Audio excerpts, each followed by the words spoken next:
In the early 2000s, a teenager named Evan and his father had a shared passion. It was hunting. But more than that, it was just being out in the woods together, away from everything. They spent countless weekends in the Georgia backcountry, and it was their thing.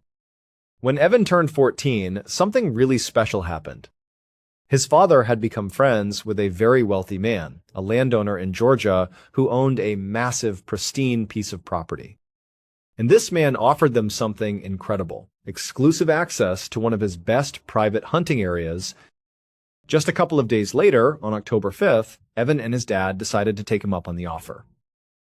They woke up before the sun, the air still cool and damp. The truck was already packed. They drove for what felt like hours, deeper and deeper into the rural parts of the state until they finally reached the edge of the property. It was completely fenced in, just as the owner had said. They pulled up to a big, sturdy main gate. Evan's dad pulled a slip of paper from his pocket with the combination code the owner had given them. He punched in the numbers, and with a heavy click, the lock released. They swung the gate open, drove the truck through, and then got out to shut and lock it behind them. The sound of the gate locking echoed a little. It was a strange feeling being locked inside this huge expanse of land. But it also felt secure, like they had the whole world to themselves. They got back in the truck and started down a long, winding access road. They followed this dirt path for about 2 miles, kicking up dust behind them. The road finally came to a stop at the edge of a huge, dense forest. This was it. They parked the truck, killed the engine, and the world went completely silent. They got out, stretched their legs, and started putting on their gear. In the pre-morning darkness, with only the faint light of dawn filtering through the trees, they began their hike into the woods. Now, even though they were there to hunt, Evan and his father secretly loved just hiking and camping. They'd take any chance they could to extend their trips, even if the hunting wasn't great. They were comfortable in the woods. They knew its sounds, its rhythms, its life. And so, almost as soon as they stepped under the canopy of trees in this particular forest, they both noticed something was very, very wrong. There were no birds chirping. There were no squirrels chattering or rustling in the leaves. There were no animals at all. It was just silent. A deep, unnatural silence. The only sound they heard that wasn't made by their own footsteps was the distant hum of a single airplane passing high overhead. They stopped for a moment and just listened. Nothing. Evan looked at his dad, who just shrugged. They found it incredibly odd, but they tried to reason it away. You know, this is private property, they thought. Not a lot of people are ever out here. The animals probably heard the truck or heard us talking and just scattered. It made sense, sort of. They eventually made it to the hunting stand the owner had told them about. It was a good setup, high in a tree with a clear view of a small clearing. They got all settled in, got their rifles ready, and they waited. And waited. All day long, they didn't see a single deer, a single rabbit, not even a bird. They didn't hear anything either. The silence that had felt strange in the morning now felt heavy, almost oppressive, by the afternoon. Frustrated, they finally decided to call it a day. They began packing up their gear, making their way carefully down the ladder of the stand. They started looking around for a good place to make camp for the night. Evan's father had an idea. He turned to Evan and said, "Hey, there's obviously nothing happening over here. It's been quiet all day. Why don't we walk deeper into the woods for a while? We can set up camp there, and then tomorrow we'll have a better chance of seeing some animals." It sounded like a good plan, so they started hiking. They walked for about an hour, pushing farther and farther away from their truck and the hunting stand. They eventually reached a small clearing that looked perfect for a campsite. So they dropped their packs and got to work. They set up their tent, a small dome tent they had used 1,000 times. Evan knew exactly how to do it. He slid the 2 flexible poles through the nylon loops, crossed them over the top, and then bent them to anchor each of the 4 ends into the little metal eyelets at the base of the tent. The tension is what held the whole thing up. With the tent set up and their gear stored inside, they realized they still had some daylight left. Evan's father looked at him and said, You want to go try our luck one more time? See if we can spot anything out here? Evan figured, why not? So they hiked a little ways away from their new campsite and set up a small hunting blind. And once again, they saw absolutely nothing. It was just as quiet and still as it had been all day. Defeated, they packed up the blind and started heading back to their tent. As they got closer, they could see their campsite through the trees. And right away, they saw something was wrong. Their tent, which they had just set up an hour ago, was now completely collapsed. Evan's father turned to him and said, "Oh, it must have been the wind." But Evan immediately shook his head. "No," he said, "it couldn't have been the wind. We've been talking all day about how quiet it is. There's been no wind, no weather at all. That's what's making the silence so creepy. It definitely wasn't the wind." So Evan's father looked at him, a little annoyed. "Well," he asked, "when you set the tent up, did you not put the posts into the eyelets? Did you not build it correctly?" Evan felt a flash of frustration. "No," he said, "I've set that tent up 1,000 times. I know it was set up correctly. We both saw it. We put our gear inside." They walked into their campsite and looked down at the flattened tent, and they were really confused by what they saw. The 2 long rods that cross over the top of the tent had been removed from the 4 corner anchor points. Now, if you know how these tents work, they're held up by tension. Once you have a rod anchored in 2 points, it doesn't just pop out. You have to physically bend the rod and pull it out of the anchor. It's actually a little difficult to do. Basically, for the tent to collapse like this, either the rods would have had to break, or someone would have had to come over and manually, deliberately pull all 4 ends of the rods out of their anchors, and they knew they didn't do it. And none of the rods were broken. This left them with 2 possibilities. Either they had both somehow failed to set up their tent correctly, even though they had clear memories of doing it and double-checking it because they put their sleeping bags and packs inside, or someone had come to their campsite while they were gone and collapsed their tent. They decided, you know what, it can't be some stranger. We're the only ones with the gate combination. This is private property. No one could have been here. And why would they do that? If someone did find our campsite, why would they just randomly collapse our tent and then vanish? It had to be us. We must have not set it up right. And even though they didn't really believe that, they convinced themselves that's what must have happened. Because the alternative was just too bizarre, and frankly, too terrifying to consider. So they built their tent again, making sure the rods were securely in place this time. They made a small fire and sat for a little while, chatting quietly as the sun went down. But they were both tired, and the strange day had worn them out. They decided to just go to bed. They carefully extinguished the fire, got into the tent, and both fell asleep. A couple of hours later, Evan woke up suddenly. He wasn't sure if he was dreaming or not, but he thought he heard someone laughing. It sounded like it was a couple 100 meters away, behind their tent, off in the woods. Evan instinctively turned to make sure his dad was still in the tent with him, and he was, sleeping soundly. Evan held his breath and started listening really intently to what was happening outside. And all he could hear was that same deep silence that had been there all day. He didn't hear any more laughter. He thought, okay, I must have just been dreaming. There wasn't any laughter out there. And eventually, Evan managed to fall back asleep. A little while later, Evan woke up suddenly again. Except this time, his dad was already awake, sitting up and looking around anxiously in the dark. Evan sat up and whispered, "What's going on?" And his dad just held up a hand and said, "Shh." Then he whispered, "Can you hear that?" Evan listened, and to his absolute horror, he heard it too. Laughing. He wasn't dreaming before. Evan also realized the laughter wasn't coming from the same area he'd heard it the first time. It was now coming from the opposite direction, and it was a lot closer to them.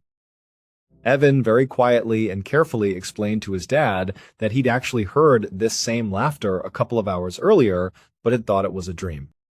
Evan's father turned to him in the darkness, and his voice was tense. He said, "Before we came out here, I asked the owner specifically, should we expect any other hunters or campers or anybody nearby? And the owner said, this is private property and it's fenced in. There is no one there but you guys." After this revelation, a cold dread settled over them. They both turned their attention back to just listening. They were hoping this was just going to stop, that whatever this was, it was just going to leave. But it didn't leave. Suddenly, they heard footsteps. They were running towards them from way off in the forest. It was so quiet out that it was really easy to hear the footsteps, the snapping of twigs, the pounding on the hard earth. And whatever this was, it was charging directly towards them. And then it came to a complete, sudden stop, right at the edge of their clearing. At this point, Evan was grabbing onto his father's arm. Evan's father was holding his rifle, getting ready to open the tent and confront whatever was out there. And right before he grabbed the zipper, this person, whatever it was, started laughing again. And it was practically right on top of them. It was so loud they could hear it clear as day, right there, just outside their tent. Evan's father took a deep breath. He grabbed the zipper of the tent door, and as soon as he began to move it, the small zipping sound it made caused the laughter to instantly stop. Dead silence. They didn't hear footsteps running away, so they knew something was probably still out there. But the laughter just cut off, as if it had recognized that they were making noise, that they were right there in the tent. Evan's father froze with his hand on the zipper. He was debating whether he should go outside or not. And before he could even make that decision, whatever this thing was, it turned around and ran back into the woods. They could hear the footsteps fading into the distance until it was just gone. And for several minutes, they just sat like that in total silence, praying that whatever this was, it was gone for good. After several long minutes, when they didn't hear anything else, no more laughing, no more running, Evan's father re-zipped the tent and put his hand back down. They were both left just sitting there in the dark, thinking, what in the world just happened? Evan and his father would stay awake all night. They barely spoke to each other. Whatever this thing was, it had heard them when they moved the zipper. So they were really afraid of making any sound at all, even little sounds, because it was so quiet that sound traveled really far. And they didn't know who or what was out there. So in silence, holding their guns, they just waited for the sun to come up. And as soon as the first light of dawn appeared, they were up and out of there. They didn't even pack the tent properly, they just stuffed it into a bag. They were practically running out of the forest, checking over their shoulders the whole time, all the way back to their truck. To this day, they have no idea who or what was running around out there. They told the owner of the property about it, and the owner just said it's not possible. He told them, "We have a totally gated-in, private piece of property, and there are cameras watching the only entrance. You are the only ones that went in or out over that time period. And prior to that, we monitor the property. Nobody else was in there." In the summer of 2013, a young woman named Katie and her father decided to go camping at one of their favorite campgrounds high up in the Sierra Nevada mountain range. Katie loved going camping with her father. He was this totally accomplished outdoorsman. He used to be a wilderness guide for much of his life, so she just always felt like she was in great hands whenever she was out in the wild with him. And because of him, she had become a fairly accomplished outdoorswoman herself. When they arrived at the campground, the parking lot was packed with cars. They looked at each other and thought, shoot, I wish we'd called ahead a couple of weeks ago to reserve a site. They're probably not even available now. But they went to the front desk at the ranger station, and the ranger told them they were in luck. He said they had one site available, but it was the one that was way over on the far end of the campground. It was this one specific campsite that was kind of isolated from all the rest. It was a long walk from the main bathhouse, it was far away from the lake where you'd go swimming, and it was a good distance from the parking lot. It was just really inconvenient. Whenever they came camping here in the past, it was the one site they always hoped they wouldn't get. But beggars can't be choosers. They were just happy to have a site at all, so they took it. They drove all the way down this little dirt road to this very isolated campsite tucked away in the middle of the forest. Once they got there, they began setting up their respective tents. They weren't going to be staying in the same one. They each had these very small one-person backpacking tents. They were so small that you had a choice to make. You could either zip it up all the way to stay warmer and more protected from bugs, but you had to sleep curled up in a ball because your legs wouldn't fit otherwise. Or you could unzip the front flap of your tent, and when you lay down, you could extend your legs fully, but your legs would be protruding outside of your tent. You could only really do that in warmer weather, and if you were comfortable having your legs poking out into the wilderness. After they got their tent set up, they got their coolers situated, and they had all their stuff kind of the way they wanted it, they went out hiking for the rest of the day. When they came back that evening, they were totally exhausted. They ate a quick dinner, got into their tents, and fell asleep pretty much immediately. Nothing of note happened over that first night. The next day, they got up, had breakfast, and went back out hiking all day all over again. They came back that night, and they were completely exhausted once more. They got into their tents and went to bed. And this night, something of note would definitely happen. At about 3 in the morning, Katie woke up. She heard footsteps walking towards the campsite from a little ways off. They were in the woods somewhere. Her first thought was, okay, it's got to be my father. He's diabetic, and every night he gets up to go to the bathroom maybe 3 or 4 times. He was probably just walking to the bathhouse, and now he's walking back. But then she realized something. The bathhouse was over in one direction, but the footsteps were coming from the complete opposite direction. What was he doing walking towards the campsite from that side of the woods? The footsteps came out of the tree line. They crunched on the dirt as they came into the clearing that was their campsite. And then they stopped about 2 or 3 meters outside of Katie's tent. Now, there were no windows on Katie's little backpacking tent. There were just small vents at the front and the back that kind of pointed down so she couldn't see out. And there was no moon that night, so there was no illumination. You couldn't even pick up a silhouette. It was just total darkness out there. She couldn't see who was there, she could only hear them.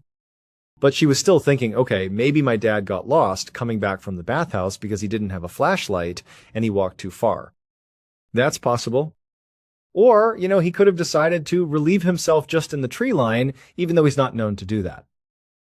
He's a guy that always goes to the bathhouse. So she's running through all these scenarios in her head that are convincing her that, oh, that's just my dad. But what she really wanted to hear, what would confirm it for her, was that person walking away from her tent and getting into her father's tent. That would prove it was him. So she's sitting there in the dark, waiting for that confirmation. And then she hears the footsteps again. But instead of walking around her tent towards her father's tent, this person walked right up against her tent very quickly. And they clearly began leaning over her little tiny tent because she could hear them breathing right above her. And this is the moment when she realized with a jolt of ice-cold fear, that's not my dad. And as she's having this terrible revelation that some stranger is outside her tent right now, she has an even worse one. It was a warm night that night. So she was sleeping with her tent unzipped and her legs poking out the end. She mustered all her courage and began to slowly, carefully retract her legs back inside her tent. But before she was able to get them all the way in, this person stood up, turned, and started walking towards the base of her tent, right where her legs were. She was completely frozen, terrified about what was about to happen. But this person didn't stop at her feet. They kept moving and, in fact, started circling her tent. But because they were making a lot of noise walking around her, it allowed her to pull her legs back into her tent without them hearing her. So she had this small illusion of safety being fully inside her tent. But her tent was still unzipped at the bottom. She was waiting for this person to come around, crouch down, and look inside, because it was open. And so she's just looking down at the opening, hoping that doesn't happen. But unfortunately, right at this moment, the person walked to the base of her tent and came to a stop, right outside where the opening was. And so she's sitting there, thinking, please don't come in here, please don't come in here, please don't come in here. And even though her feet were pulled up inside her tent now, she suddenly felt something pinch her foot. And she knew it was a hand. Something had reached in and grabbed her foot. She stifled a scream, clamping her hand over her mouth. She started shaking uncontrollably because her instincts were screaming at her, "Don't let this person know you're awake." And luckily, as she was sitting there, shaking from fear and trying to be as quiet as she possibly could, this person stood back up again. They went back to the spot next to her tent and leaned over it once again. And she could hear them breathing right over her. And so for several minutes, she lay there, shaking, with this random person who had just pinched her foot hovering over her tent in the middle of the night. And she had nothing she could do. She just stayed quiet, hoping it was going to end soon. Eventually, this person would turn around and walk over to their cooler and their picnic table and some other things that were out. She heard some rummaging going on. Some things were being moved around. And then this person just kind of walked off into the distance. But she didn't know if they were really gone. She didn't know if they were standing at the edge of the tree line, just waiting for her to come outside. Maybe they had laid a trap for her. And so she just lay there, silent, not moving a muscle. And she's praying to herself, "Please don't let anything happen to me or my father." And all night, she's just laying there. Eventually, probably hours later, she did fall asleep from sheer exhaustion. She woke up again when she heard her father unzipping his tent in the morning. She charged out to meet him, and she could tell right away that he was scared too. And before she could even say anything or begin to describe what happened to her, he said, "Were you outside your tent last night?" At about 2 or 3 in the morning, because I heard all sorts of commotion near our cooler. I wasn't sure if it was an animal or if it was you. And she starts telling him, "No, this is what happened to me." And as she's describing what happened to her, he looks behind her at the picnic table, which was next to their cooler. They had their backpacks on it. Basically anything that didn't fit in their tents, they kept near this picnic table. He points at it, and she turns around. And any item that was in the cooler or in their backpacks or that was just out on the table has been stacked in a perfect pyramid formation on the table.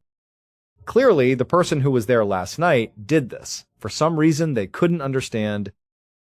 And as they went over to look at it to see if anything had been taken, they noticed a clear track of footprints in the dirt. Heavy footprints that had been going around and around Katie's tent. So she clearly wasn't imagining it.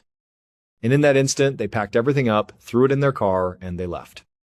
To this day, they can barely talk about it with each other. It's all the things that could have happened. The father felt horribly guilty because he clearly heard this person but didn't leave his tent, and his daughter was clearly in danger. And his daughter keeps thinking the tent was open. This person was crouched down, reaching into my tent, grabbing my feet. It's such a horrifying image. And so this has been completely traumatizing for them, and they just don't talk about it anymore. From the 1950s until the present, a Canadian family has owned this very isolated cabin in the middle of the Ontario backcountry. It was the only property on this very small lake. There were 2 other cabins across the lake, but they were pretty far away. And with the exception of the side of the cabin that was facing the water, the rest of it was surrounded by really dense forest that went on for miles and miles. About 2 miles away from this cabin, on the other side of a dirt road, was this huge wildlife reserve. It was pretty much just a massive, protected forest. And anytime the family was visiting this cabin, the kids would at some point go into the reserve and go exploring. In 2001, when the family was at the cabin, the kids were across the road over at the reserve. And they decided to walk down this particular trail that they hadn't seen before. They just started walking, and for about 30 minutes, they were seeing new areas they hadn't seen before. And then they came to a clearing. And in the clearing were all these abandoned houses. At first, there was a little debate about whether these were actually abandoned, because they did look like they were in pretty good condition. But when they walked a little bit closer, it became very clear that nature was reclaiming this land. The grass was up to their waists. There were vines growing up the side of the houses. There were cars still parked in driveways that were totally rusted out, with grass growing all through them. And so they knew these were definitely abandoned. They walked up to the first house they saw, and they looked in a window. And they couldn't believe what they were looking at. It was like whoever lived here had left without taking anything. The house was still totally furnished, In fact, their dining room table still had plates and cups and forks and knives on it, like they had just finished dinner and then just got up and left. They started talking about going into these houses and looking around inside, but they started wondering, is this a museum? Is that why everything is in such good repair? Should we not go inside these houses? And they started looking around for any indication that this was not a museum, that these were just plain abandoned. And across the street from the house they were at was this totally decrepit-looking house. They decided to go over there and look in that one. So they looked in a window, and very clearly the ceiling was totally sagging down, and the first floor was buckling completely. And there were clothes and shoes scattered everywhere. And so for them, this was confirmation. This is no museum. These are abandoned. We can totally go look around inside. And so for the next couple of hours, the kids explored all the houses that looked structurally sound, that weren't going to collapse on them. And it was just fascinating. There was all this stuff that was left behind that was fairly valuable, and they didn't take anything. They just thought it was very cool. And after a while, they decided they had seen enough, and they turned around and headed back to their cabin. After they got back, they told their parents about what they'd found. And their father was like, "Man, that sounds awesome. I want to go check that out." And so that day, they went right back over to the abandoned houses. The first house they showed him was the really decrepit-looking one, where the ceiling was sagging and there were women's shoes and clothes all over the ground, to show him for sure these are abandoned, because we had some doubts at first too. These were definitely abandoned.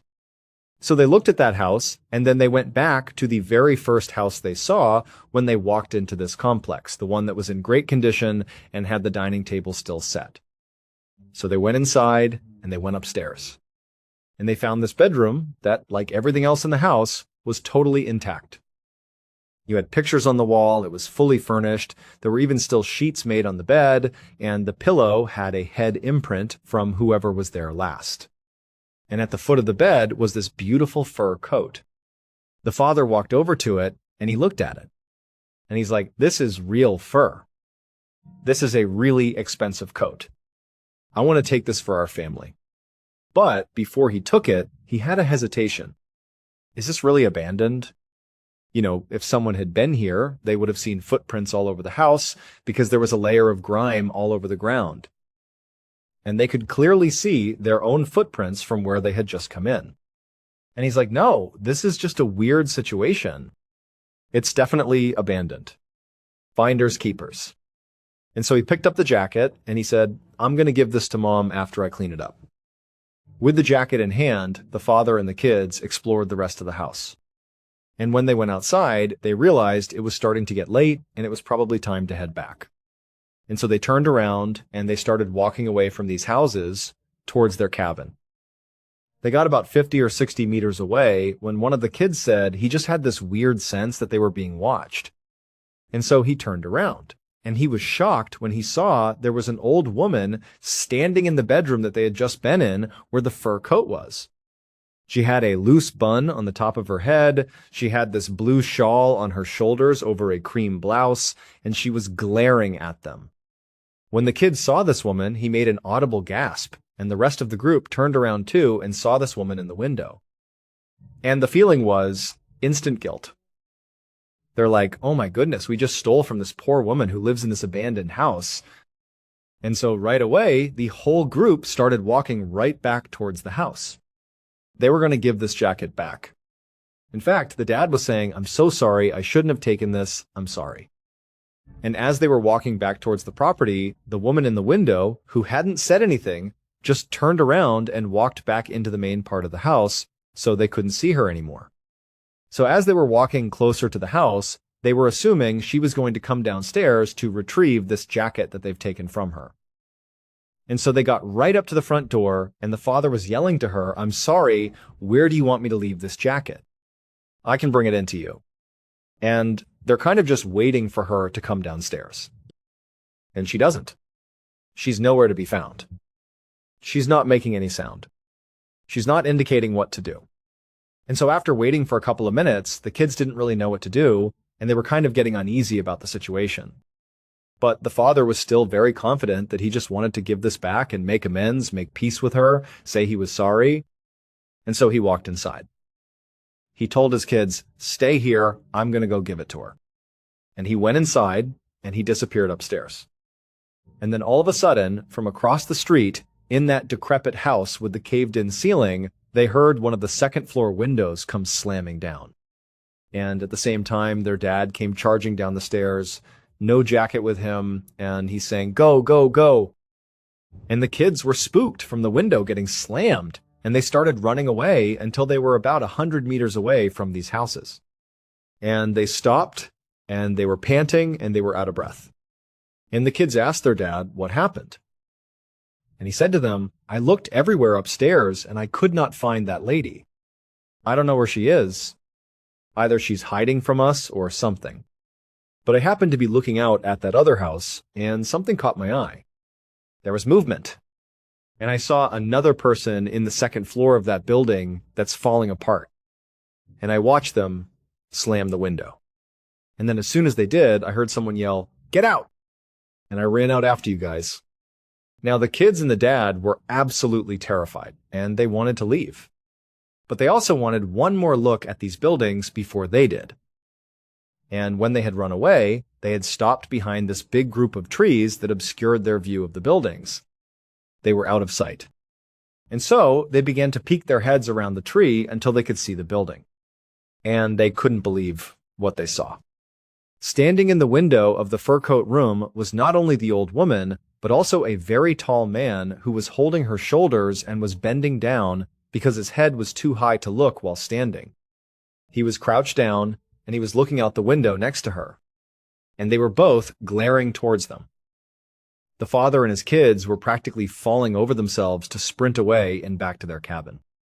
To this day, that family has no idea who those people were, what they were doing there, how they were able to move around without making any noise, and consistently hide from them and not leave any footprints.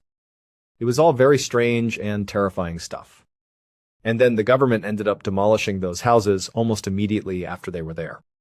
And so they'll never get any answers, because everything's gone. What's really disturbing about tonight's stories isn't just the laughter outside the tent, or the hand reaching into the darkness, or the people staring through the windows of an abandoned house. It's the fact that in every single story, someone was watching them long before they realized it. Deep in the woods, there's this strange feeling people talk about sometimes, that sudden instinct telling you that you're not alone. Maybe those instincts exist for a reason. Until next time. See ya. In February of 1999, 3 women set out on what was supposed to be a fun road trip through California. They planned to visit Yosemite National Park, spend time together, and continue on to Arizona for a family vacation. But before the trip was over, all 3 of them would vanish.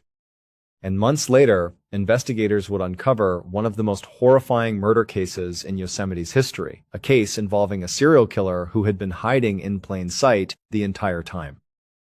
On the 12th of February, 1999, a 42-year-old woman named Carol Sund, along with her 15-year-old daughter Julie and Julie's longtime friend, 16-year-old Silvina Palazzo, boarded a plane in their hometown of Eureka, California.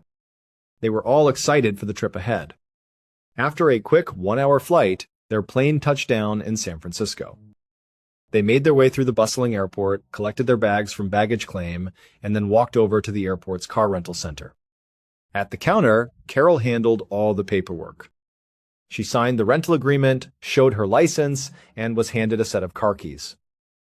The 3 of them then headed out into the sprawling parking lot, where they located their rental car, a shiny red 1999 Pontiac Grand Prix sedan.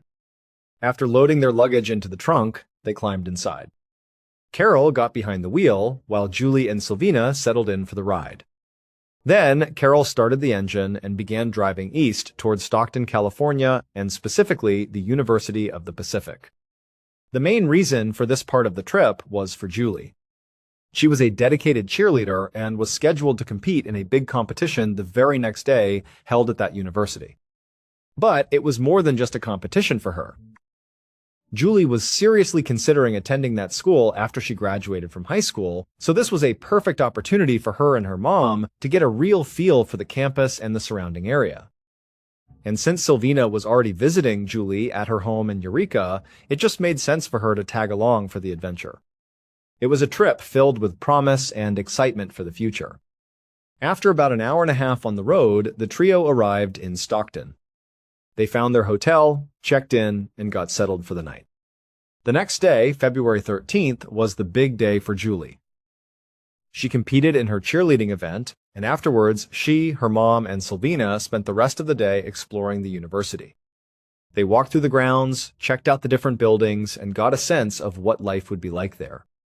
They explored the town of Stockton as well, just enjoying their time together. Early the next morning, on Valentine's Day, February 14th, the three women checked out of their hotel in Stockton. They got back in their red Pontiac and started a 3-hour drive southeast. Their destination was a sprawling motel complex called the Cedar Lodge, which was located just outside the western entrance of Yosemite National Park. Their plan was to spend the next couple of days sightseeing inside the magnificent park. They wanted to see the giant sequoias, the towering cliffs, and all the natural beauty Yosemite had to offer. After their Yosemite adventure, they were scheduled to drive back to the San Francisco airport. There, they were going to meet Carol's husband and Julie's father, Jen's son. The four of them would then continue their family vacation together, flying to Arizona to explore the Grand Canyon before finally heading back home to Eureka. So, around midday on the 14th, the red Pontiac pulled into the parking lot of the Cedar Lodge. Because it was the middle of winter, the tourist season was slow and the lot was nearly empty. They parked the car and went into the front office to check in. They got their room keys and then walked from the office along a row of first-floor rooms.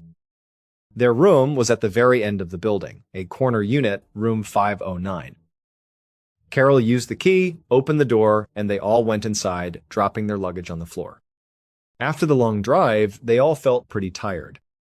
They decided that they were too exhausted to try and go sightseeing in the park that day. So instead, they opted for a low-key afternoon and evening, mostly just relaxing in their hotel room, unwinding, and getting ready for their big day in the park tomorrow. The next morning, February 15th, they woke up early, full of energy. They hopped back into their red rental car and drove the short distance to the western entrance of Yosemite. They entered the park, found a place to park their car, and began their day of exploration. It was a truly wonderful day. They were in awe of the astonishing cliffsides, the snow-covered mountains, and the massive ancient sequoia trees that towered over them. They walked through beautiful meadows that seemed to stretch out forever. Towards the end of the day, as the afternoon light began to fade, Julie and Silvina even went ice skating on a frozen pond. It was a perfect, almost magical day spent together in one of the most beautiful places on Earth. Finally, as the sun started to go down, casting long shadows across the valley, the trio decided to call it a day. They left the park, got back into their rental car, and drove back to the Cedar Lodge. For dinner, they ate at the lodge's own 1950s-style diner. They ordered hamburgers and talked about their incredible day. After dinner, they swung by the front desk and rented a couple of VHS movie tapes to watch back in their room. Once they were back inside room 509, the women changed into their pajamas. They all piled onto the beds and watched one of the movies they had rented. When it was over, they brushed their teeth, got into their beds, turned out the lights, and tried to go to sleep. But just a few minutes after the room went dark, they heard a knock on their door. The following day, February 16th, Jen's son was waiting anxiously at the San Francisco airport. He was there to meet his wife, Carol, his daughter, Julie, and her friend, Silvina. He kept looking at his watch, the minutes ticking by. He knew their flight to Arizona was scheduled to take off soon, and they didn't have much time to spare. He scanned the crowds, hoping to see them come running around a corner at any moment so they could all make a dash for the gate and just barely make their flight. But they didn't appear. Time kept passing, and there was still no sign of them. Finally, the final boarding call was announced. Jens, who didn't have a cell phone, and neither did Carol, had to make a decision. He began to think that there must have been some kind of miscommunication.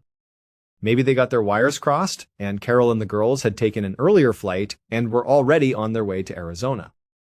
It seemed like the only logical explanation. So, at the very last minute, he decided to board the flight by himself. He flew to Arizona, holding on to the hope that his family would be there waiting for him when he landed. But when his plane touched down in Arizona, his family was not there. He rushed to their hotel, his heart pounding, hoping maybe they had gone there directly. But they weren't there either. He spoke to the person at the hotel's front desk, asking if his wife Carol had contacted them or checked in. The clerk said no, they hadn't heard from her, and they had no record of her being there at all. At this point, Jens was obviously very upset and deeply worried. He spent the rest of the day on the phone, calling around to friends, family members, and anyone he could think of who might know where Carol and the girls could be. But no one had heard from them. No one knew where they were. That night, as Jens prepared to go to bed alone in his hotel room, he tried to convince himself that everything was probably fine. He told himself this was just some kind of screw-up, a mix-up in their plans. He knew Carol was an unbelievably fierce and competent woman. She would take care of the girls no matter what. He was sure he would see them or hear from them by tomorrow morning. But when he woke up the next morning, there was still no word. Carol had not made any contact with the hotel or tried to reach him in any way. There was just no sign of her or the girls. The hope he had been clinging to faded away, replaced by a cold, heavy dread. Jens finally contacted the police. That day, after the police spoke with Jens and got all the details, the very first call they made was to the Cedar Lodge. It was the last known place that Carol, Julie, and Sylvina had been. The manager of the lodge told the police that he had not seen Carol or the girls on the day they were supposed to check out, which was the 16th.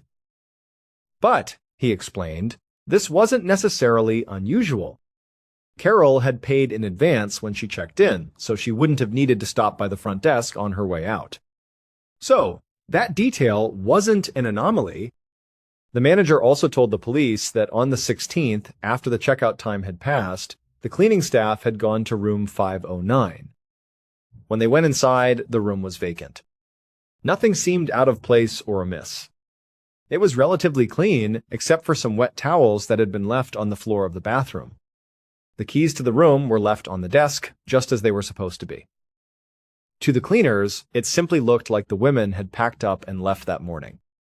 So, the next step for the police was to reach out to the car rental company at the San Francisco airport. They needed to know if Carol had made it back to the airport and dropped off the red Pontiac. But when they spoke to the manager of the rental company, the news wasn't good. The manager confirmed that no, Carol had not dropped off her car. And she hadn't called to ask about extending her rental agreement, which was now officially overdue. Based on the information they gathered from the lodge and from the rental car company, the police began to operate on a few working theories. The most likely scenario, they thought, was that the three women had left their motel room on the morning of the 16th and had gotten into a car accident somewhere on the winding mountain roads. Maybe their car had gone off an embankment and just hadn't been found yet. Another possibility was that they had driven somewhere, perhaps back into Yosemite National Park or to another trail, gotten out of their car to go for a walk, and had gotten lost. Or, and this was the least likely theory at the time, they had fallen victim to some kind of crime. At this early stage, the police were not seriously considering the idea that foul play was involved. A massive search was launched. Search teams scoured the roads and trails in and around the Cedar Lodge complex, as well as the areas around the western entrance to Yosemite. But they found absolutely nothing. Not a single trace of the women or their car. A number of workers from the Cedar Lodge were interviewed by police as a matter of routine, and they were all subsequently cleared of any wrongdoing. Police also spoke with a number of friends and family members of the three missing women, and they too were cleared. Then, a few days after the search began, there was a break in the case. Carol's wallet, with her ID and credit cards still inside, was found lying on the ground in Modesto, California. Modesto was a city located about 2 hours west of the Cedar Lodge. Some high school students had spotted it on the ground and turned it over to a police officer. This discovery was a game changer. there was no logical reason for Carol and the girls to have been in Modesto. It wasn't on their route back to San Francisco, nor was it near any tourist destinations they had planned to visit. This signaled to the police that a third party had to have been involved in their disappearance. And if that was the case, then it was almost certain that these three women had fallen victim to a crime. Over the next several weeks, police continued their search. They expanded their efforts, looking along all the roads and trails between the Cedar Lodge and Modesto. They searched all over the area where the wallet was found. But besides that one wallet, there were no further developments in the case. The trail went cold. Then, on March 18th, about a month after the three women had originally gone missing, a hiker was exploring a remote forest. He was about 2 hours north of the Cedar Lodge and about an hour and a half northeast of Modesto. He was way off the beaten path when he turned onto a rarely used logging road. As he was walking down this road, he saw something up ahead. It was the skeleton of a car. It looked like the vehicle had been completely destroyed by a fire. He called it in to the police. When the police arrived, they weren't sure what they were looking at first. But they were eventually able to identify the vehicle. The charred metal shell was what remained of the red rental car that Carol and the girls had been using. They began to carefully search the vehicle. Inside the main cabin of the car, there was almost nothing left. It looked like there were some remnants of suitcases and maybe some burned clothing, but for the most part, it was just the metal frame of the car and the seat springs. But when they opened the trunk, they made a grisly discovery. Inside were two very badly burned bodies. Their hands were still bound behind their backs. Using dental records, forensics was able to confirm that the bodies belonged to Carol Sund and Silvina Palazzo. But there was no sign of Carol's daughter, Julie. The 15-year-old was not in the car or anywhere in the surrounding area. This created a flicker of hope. Maybe, just maybe, Julie was still alive somewhere. Maybe if law enforcement acted fast enough, they could find her and save her before it was too late. But that hope was lost just a couple of days into the search around the car site. They still hadn't found any sign of Julie when the police received an anonymous handwritten letter. On the letter was a crude hand-drawn map. It showed a very specific spot overlooking a lake. The lake was Don Pedro Lake, which was located about an hour to the south of where the burned car was found. And on the note, along with the map, was a single, chilling phrase. It just said, "We had fun with this one." Using the crude map, police went to Don Pedro Lake. They found the overlook that was marked on the map, and from there, they looked down the steep hillside. And that's when they saw it. They found the crumpled and badly decomposed remains of Julie Sund. At this point, the police already had several suspects they had picked up in Modesto, California. They believed these individuals were connected in some way to what had happened to the three women. Of these suspects, two were of particular interest. They were half-brothers, Eugene Dykes and Michael Larwick. They had been arrested shortly after Carol's wallet had been found for shooting at a Modesto police officer, for several drug charges, and for violating their parole. Once these half-brothers were in custody, Eugene made several self-incriminating remarks. He basically insinuated that he and Michael had been involved in what happened to the three women. And then, after the bodies of Carol, Silvina, and Julie were found, the investigation seemed to find more evidence pointing their way. Synthetic fibers that were found all over Carol's body matched synthetic fibers that were pulled from the clothing and vehicle of Michael and Eugene when they were arrested. So, the police were very confident that they had their killers, and that they already had them behind bars. But they still needed to compile more evidence before they could formally charge them with the murders and make their names public. So when the news broke about the women's bodies being found and the public began to panic about a killer or killers being on the loose, the police held a press conference. They told everyone to calm down. They said, "We have the people responsible, we just can't tell you who they are yet."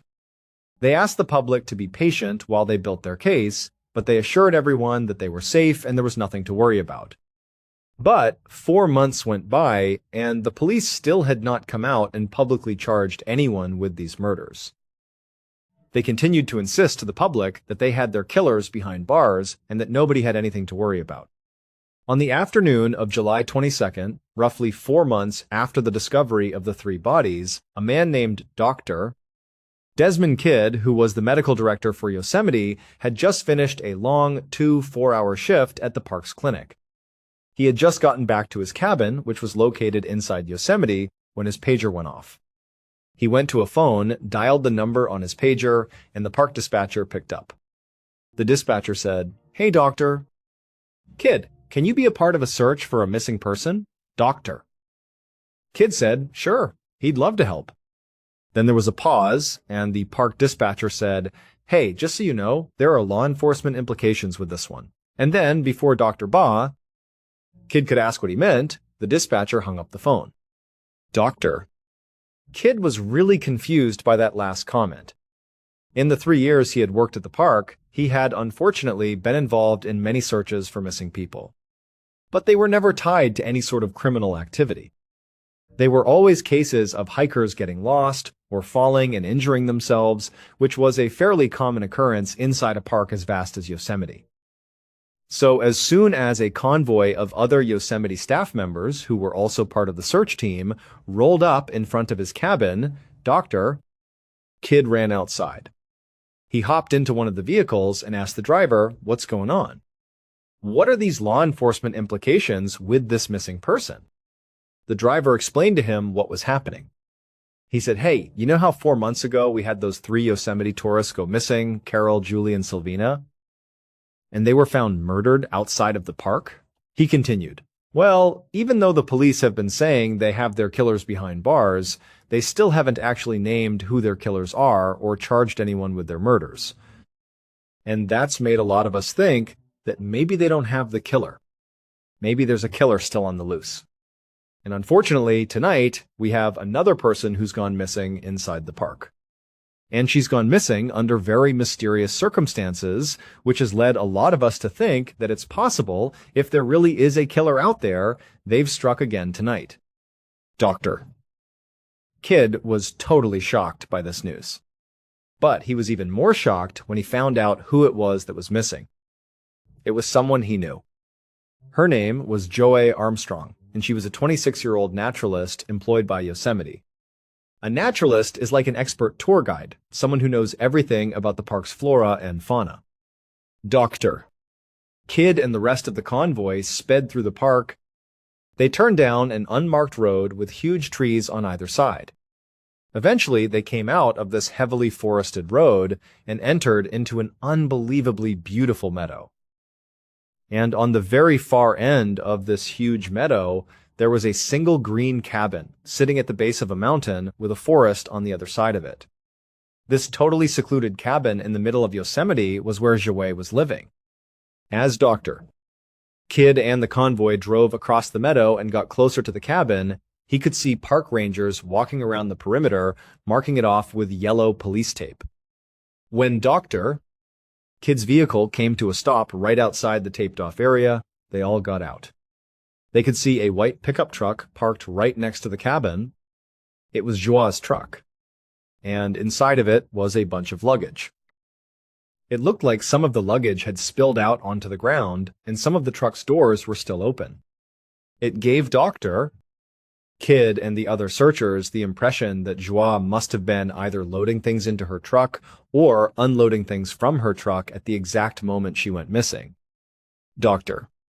Kidd and the other searchers huddled up with the park rangers. The rangers explained that Joie's friends, who lived in San Francisco, had been expecting Joie to arrive at their house the day before.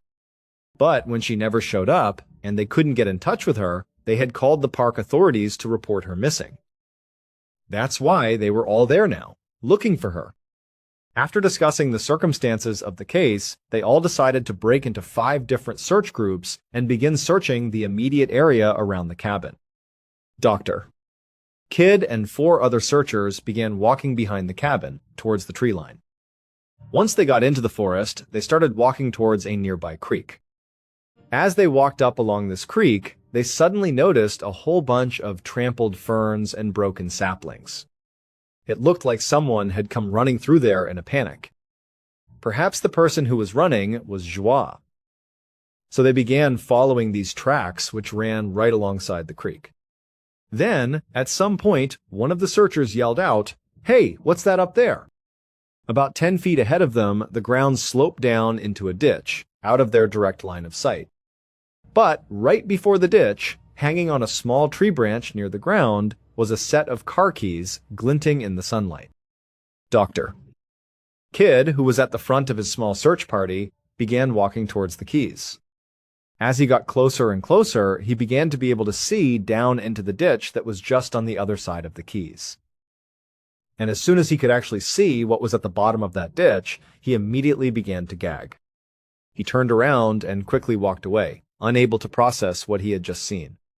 The other 4 searchers walked up, and they too had a look down into the ditch. They all had a similar horrified reaction. Before long, the whole group was running back to the cabin to tell the park rangers what they had just discovered. When the rangers heard about what was in the forest, they immediately contacted the police. The police then sent an officer to Joie Armstrong's mother's house, which was just outside of San Francisco. When the mother opened the door, the officer told her that they had just gotten a call from Yosemite and that she needed to call them. He then handed her a piece of paper with a phone number on it. Joie's mother was immediately concerned and confused. She tried to get more information from the officer, but he just said, "Look, you're just going to have to call that phone number. I really don't know anything." So eventually she thanked him, shut the door, and went into her kitchen to make the call. She dialed the number. After someone picked up, she introduced herself as Joie's mother. At that point, the person who had answered quickly handed the phone off to someone who sounded much more senior. This new person asked Joie's mother, "Are you aware that your daughter is missing?" Joie's mother said no, she was not aware of that. And then this person very delicately said, "Ma'am, we believe we found your daughter's body near her cabin." Joie's mother's reaction was instant. She said, "Well, did you check her hair? She has red hair. Can you confirm it's really her? Because she's got bright red hair? Can you make sure it's really her?" The person on the other end of the line hesitated for a moment and then just said, "Ma'am, we're not sure if she has red hair or not. We'll get back to you." After this strange and terrifying call finally ended, Joie's mother was completely confused. How could they not know what color her daughter's hair was? It seemed like such an easy way to potentially identify whether or not this was really her daughter. Why would they make her wait for something like that? She was horribly distraught and didn't know what else to do. She was told to just wait for more news, but she couldn't do that. So she began planning a trip out to Yosemite to see for herself what was going on. But the earliest flight she could possibly get was not until very early the next morning.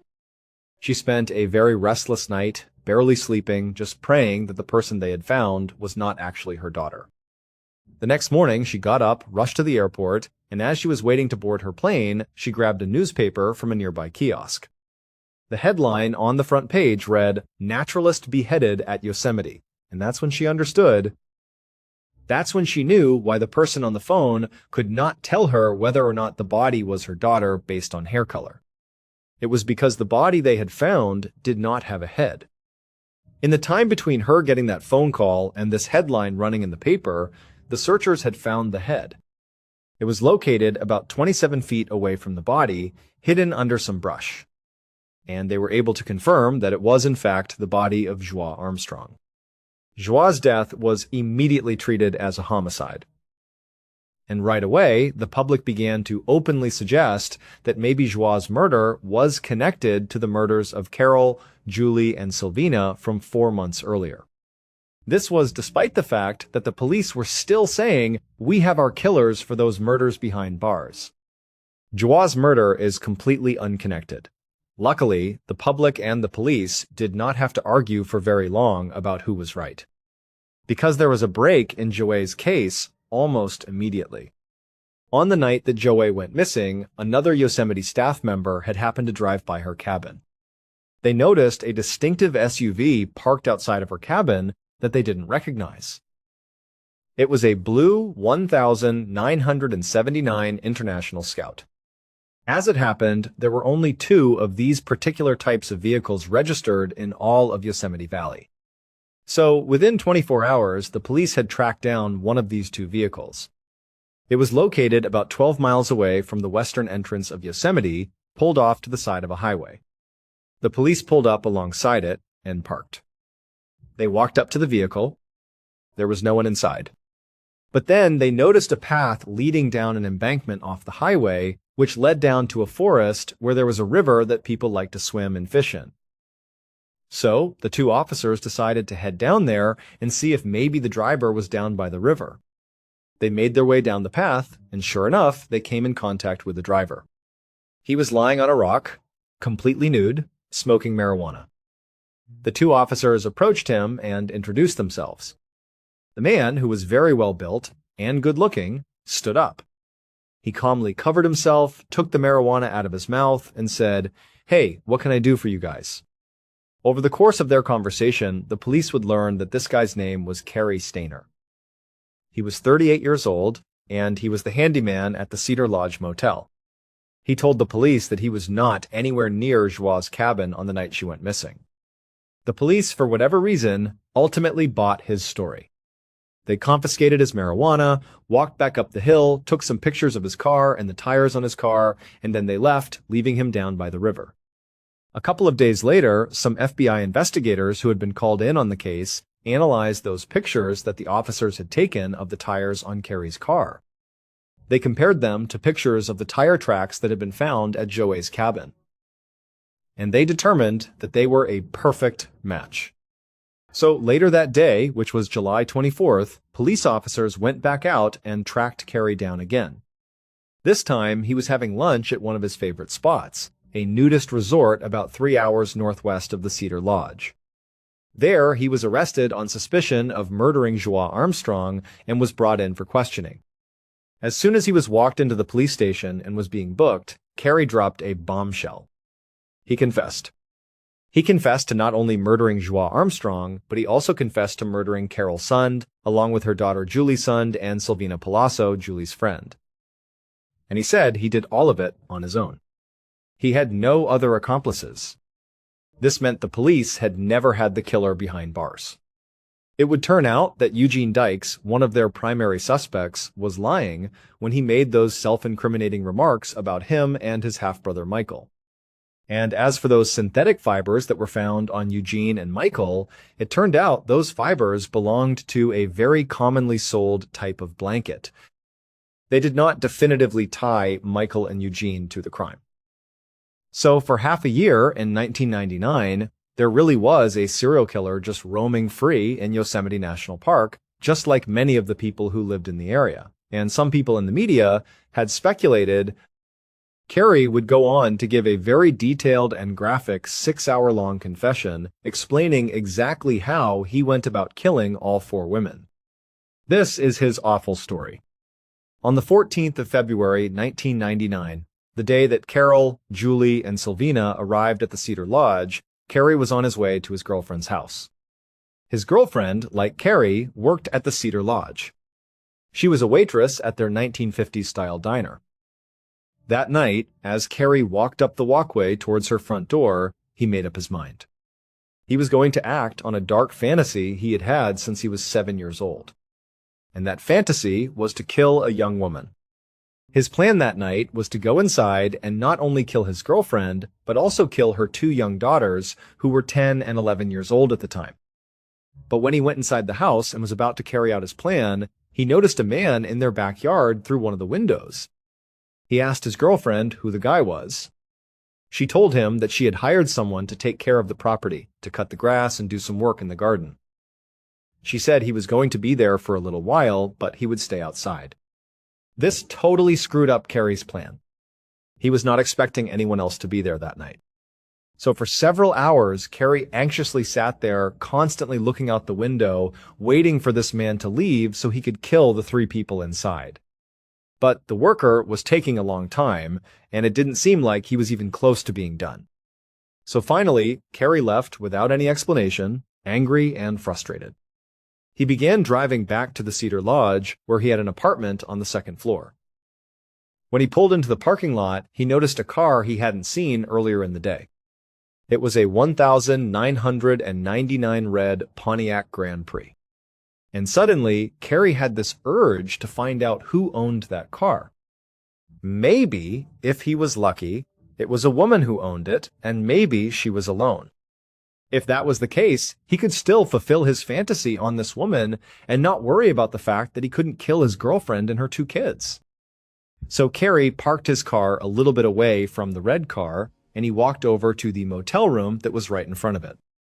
It was room 509. He peeked behind one of the curtains into the room, which was all lit up. And he couldn't believe his luck. There were 3 women inside the room. It was Carol, Julie, and Sylvina. Carrie stayed back, continuing to look through the window just to make sure there wasn't a man inside the room with them. After a while of watching them go in and out of the bathroom, and with no men coming into the room from the outside, he was certain they were alone. So, when Carrie finally turned around and left to go back to his own room, he made the decision. He was going to come back the next day and kill them. The next day, February 15th, Carrie secretly followed the 3 women. When they hopped in their rental car and drove to Yosemite, he followed them. He followed them all the way to the parking lot inside the park, and then he waited in the parking lot for hours until the women had finished their wonderful day. He trailed them from the parking lot all the way back to the Cedar Lodge. He secretly followed them when they went to the diner and had hamburgers for dinner. He continued to follow them from a distance, and he watched them rent movies from the front desk. He followed them all the way back to their room. And once he knew they were inside the room for the night, and he had watched long enough to confirm they were not going to leave again, he went back to his own apartment. He got his toolbox. Inside the toolbox was rope, duct tape, a knife, and a gun. Around 11 p.m., he left his apartment, went downstairs, and walked all the way back over to that corner room, room 509, where the women were. He looked in the window, and it was totally dark inside. He assumed they must be sleeping, and he knocked on the door. A few minutes later, Carol came to the door. She very cautiously opened it just a crack, leaving the chain lock still attached. She looked through the small opening at Carrie and said, "Hi, can I help you?" Carrie held up his handyman toolbox and pointed to his name tag that identified him as the Cedar Lodge handyman. He said, "Hi, ma'am. Sorry to disturb you so late, but there's a leak in the room right above yours, and I need to make sure the leak is not coming down into your room. Can I just come in and have a quick look? I'll be out of here in a minute." Carol, apparently, was not buying it. She said, "Look, I haven't seen any leaks in this room. I don't think there is one. But even if there is, can it please wait until tomorrow? We're all trying to sleep." But Carrie was very persistent. And Carrie was known to be very charming and very disarming. Eventually, he talked his way into the room. He walked inside, past the bed where the 2 teenage girls were still sleeping. He went into the bathroom, and for a few minutes, he pretended to fiddle around with the plumbing, while Carol stood right outside the bathroom door looking in at him. Then, at some point, Carrie reached into his toolbox, pulled out the gun, and aimed it at Carol. He said, "Stay calm. I'm not going to hurt you. This is just a robbery." Carol most likely believed that their best chance of getting out of this situation was to just comply. Do what he says, let him rob them, and then he would leave, and they would be okay. So Carol very dutifully went back into the room, and she quietly woke up her daughter and her daughter's friend. Before long, Carrie had tied up all 3 of them. He put the 2 teenagers in the bathroom and shut the door. Then he put Carol on the bed. He then proceeded to assault Carol before strangling her to death with more rope. After she was dead, he carried her body outside of the motel room and put her in the trunk of her own rental car. After he shut the trunk, he went back inside the motel room. He went to the bathroom, opened the door, and he grabbed Sylvina, who was crying. He pulled her out, leaving Julie alone, cowering inside the bathroom by herself. He shut the door behind her, and then he brought Sylvina over to the bed, where he assaulted her before strangling her as well with additional rope. After Sylvina was dead, he carried her body outside and put her in the trunk of the rental car, along with Carol's body. After that, he went back inside the motel room one more time. He opened the bathroom door, grabbed Julie, pulled her out, and proceeded to assault her as well. But afterwards, he did not strangle her to death. Instead, he walked her back into the bathroom and shut and locked the door. While she was in there, wondering what was going to happen to her, what had happened to her mom, what had happened to her friend, he proceeded to clean up the room. He tidied it up, moved all of their luggage out of the room, and put it into the rental car. After he was satisfied with the cleanup, he went back inside, opened the bathroom door, and pulled Julie out. He had her stand right outside the bathroom, as he then proceeded to clean up the bathroom itself, but he purposefully left a couple of wet towels on the ground to give the impression that the women had left in a bit of a hurry. After that, he grabbed Julie and walked her out to the car. He sat her down in the front passenger seat. She only had a blanket wrapped around her at this point. And then Carrie hopped in the driver's seat and began driving off into the night. Julie must have been beyond terrified. She had no idea where her mom was. She had no idea where her friend was. She had no idea they were actually dead, locked in the trunk right behind her. The man that had just assaulted her for hours was now driving her into the darkness, and she had no idea where she was going. All she had was a thin blanket around her. It's just beyond brutal to imagine what that poor girl was going through. For 2 hours, Carrie drove them west along the highway in the middle of the night. And the whole time, he was trying to make small talk with this poor girl, trying to tell her that she was going to be okay and that her mom and her friend were going to be okay too. Finally, he pulled off the highway, drove down some switchbacks, and into the big, empty parking lot of Don Pedro Lake. He parked the car. There were no other cars around.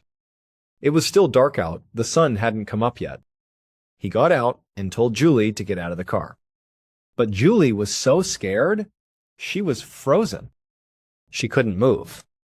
She couldn't even get out of the car on her own. So Carrie got out, walked around to her side, opened the door, and he scooped her up in his arms like you might hold a baby. He walked with her up a trail all the way to an overlook that was well away from any prying eyes in the parking lot. Once he was out of sight, he took her blanket off and laid it down on the ground. And then he proceeded to assault her again. As the sun began to come up over the lake, Carrie realized that he had to end his fantasy and begin to cover his tracks. So he stopped what he was doing. He stood up, reached down, and pulled Julie up to her feet. She was standing with her back to the lake. And as he was looking at her, he said, "I love you." And then he pulled out his knife and he cut her throat.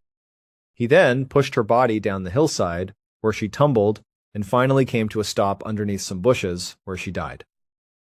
Carrie grabbed the blanket from the ground and walked back to the rental car in the lot. There was still nobody out there. He hopped inside, drove out of the lot, and drove for 1 hour north until he was deep inside a forest. He pulled down a logging road where he abandoned the car. After he ditched it, he walked back up to the highway and caught a cab back to the Cedar Lodge. He would come back to the car and torch it 2 days later. He would also make a special trip to Modesto, where he would drop Carol's wallet in the middle of a road near a high school in order to confuse investigators. A month later, when Carol and Sylvina's bodies were found in the back of the burned-out car, Carrie would send that handwritten note to the police, the one with the map of where Julie's body was, and that horrible message, "We had fun with this one," referencing Julie. He sent that to the police to further confuse them. He wanted them to believe that there was more than one person perpetrating these murders. Months would go by, and the police, despite questioning Carrie along with all the other Cedar Lodge staff members, never considered him a suspect. This was for 2 main reasons. One, they really thought he was just a nice, normal guy and couldn't be capable of committing such violence against 3 women. And 2, and this was probably the most important reason, the police discovered that when Carrie was a child, his younger brother had been kidnapped by a pedophile and held for 7 years. Although his brother was ultimately returned to the family alive, that experience was incredibly traumatic and devastating to Carrie and his whole family. So the police figured there was no way this guy would ever abduct or harm other people because he knew firsthand how traumatic and awful that is for the victim and the victim's family. If anything, Carrie seemed like the type of guy who would go out of his way to protect and save those 3 women from being abducted or harmed. In July of that year, 4 months after the 3 women's bodies were discovered, Carrie, who believed he had completely gotten away with murder, and to that point he really had, was just driving around Yosemite. He was reveling in the fact that he had gotten to live out his fantasy and not get punished for it. That's when he noticed a woman way off in the distance, walking in and out of a cabin that was fairly isolated. So he drove his 1979 Blue International Scout down a forested road, and he reached a meadow. He looked across the meadow, and now that the woman was even closer, he could tell she was clearly loading things into her truck. She was going back and forth, back and forth. And he's watching her, wondering if there's anybody else helping her, because this cabin was very secluded. And he's thinking, if she's alone, I might be able to kill her too. After a while, when he only saw her loading things into her white pickup truck, he decided he was going to go kill her. He drove across the meadow and pulled up right next to her truck. He got out and introduced himself. And the woman was so completely caught off guard by this random, strange man showing up in the middle of the night, suddenly acting so friendly that kind of reflexively, in an effort not to be rude, she said, "Hi, I'm Joey Armstrong. Nice to meet you. What are you doing down here?" Carrie proceeded to spark up some small talk. He asked her if she believed in Bigfoot, and they kind of got on this tangent about Bigfoot. Then, at some point, Carrie drew a pistol, aimed it at her, and said, "Go inside your cabin." So Joie put her hands up, and she went inside the cabin like she was told. Carrie followed her inside. He then bound her wrists and her mouth with duct tape. He then ordered her to get back inside of his SUV. Once she was sitting inside the front passenger seat, Carrie got in the driver's seat and began leaving the cabin, headed back out towards the road he came in on.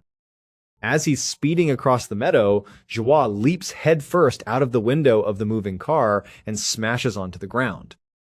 She immediately jumps up and just starts running back towards the cabin. Carrie jams on the brakes, hops out, and starts chasing after her. Joie manages to get fairly close to the tree line right behind the cabin before Carrie ultimately grabs her and tackles her to the ground. Joie was viciously trying to fight Carrie off of her, and Carrie, kind of in a panic, drew his knife. He tried to slash at her, but Joie tucked her chin, protecting her neck from being stabbed. So, frustrated, Carrie just stood up. He grabbed Joie by the hair and began hauling her towards the forest behind her cabin. The whole time, Joie was doing everything in her power to try to escape, but she just couldn't.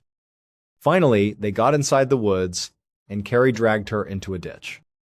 Once she was down at the bottom, he put his foot on the top of her head and forced it back, forcibly exposing her throat. And at that point, he pulled out his knife, and he began to cut.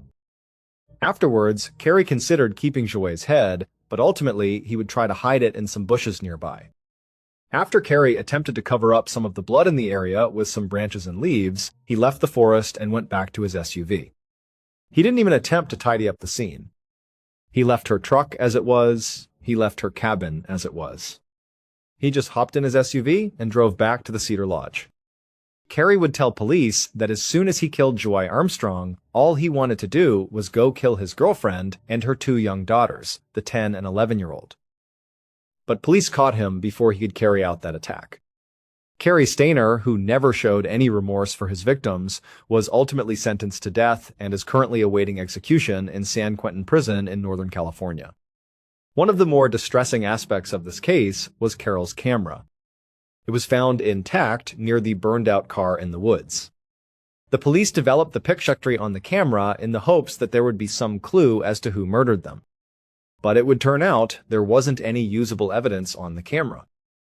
It was just pictures of Carol, her daughter, and Sylvina having this wonderful, happy time in Yosemite, and that was it.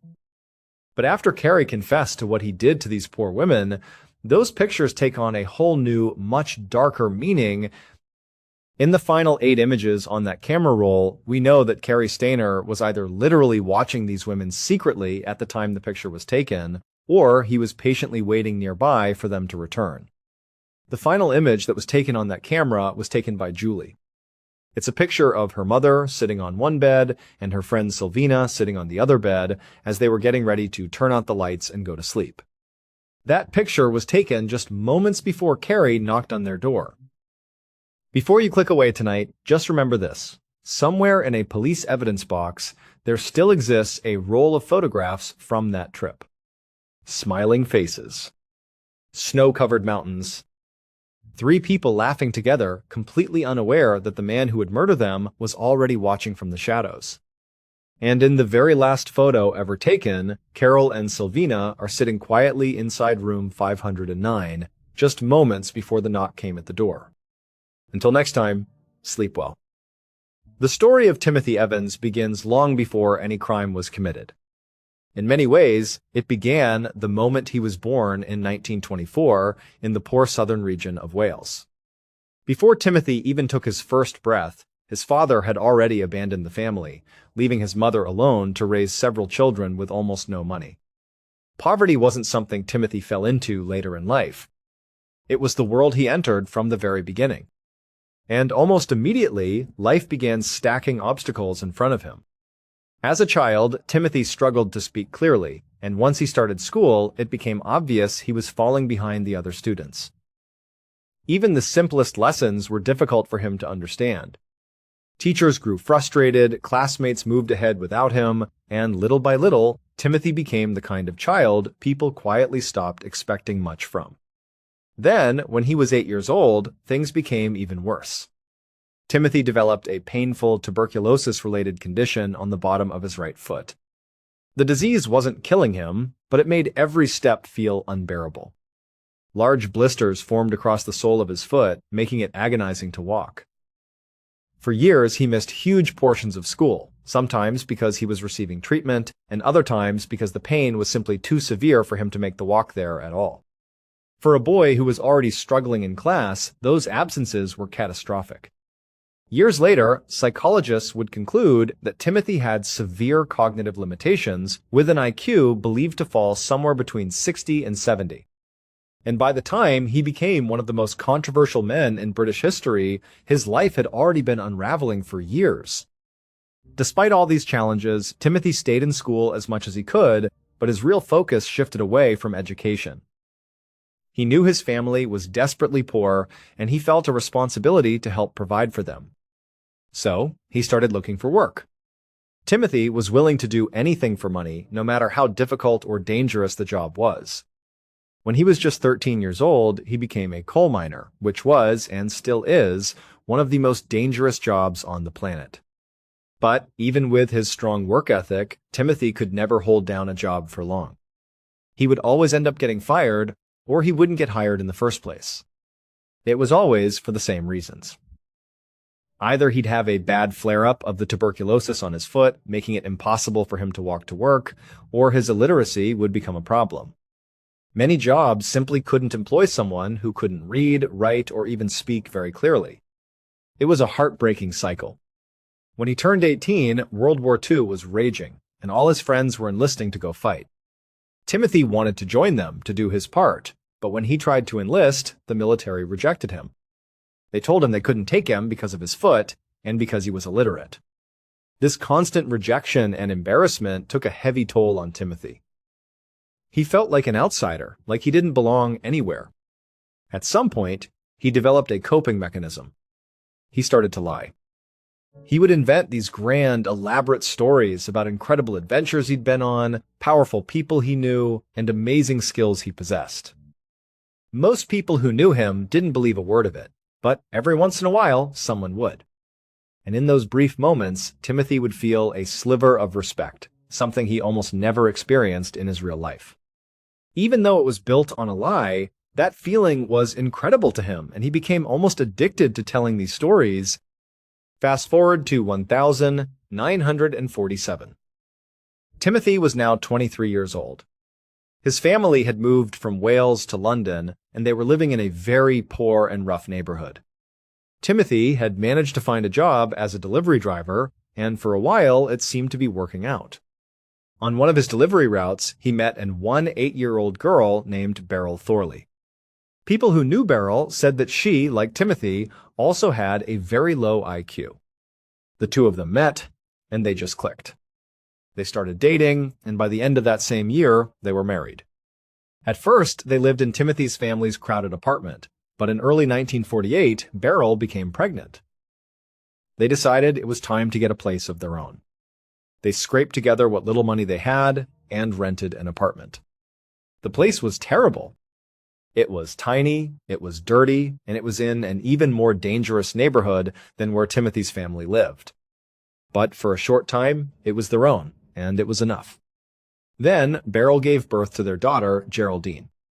Suddenly, the tiny apartment felt impossibly small for a family of 3. Money, which had always been tight, became a massive problem.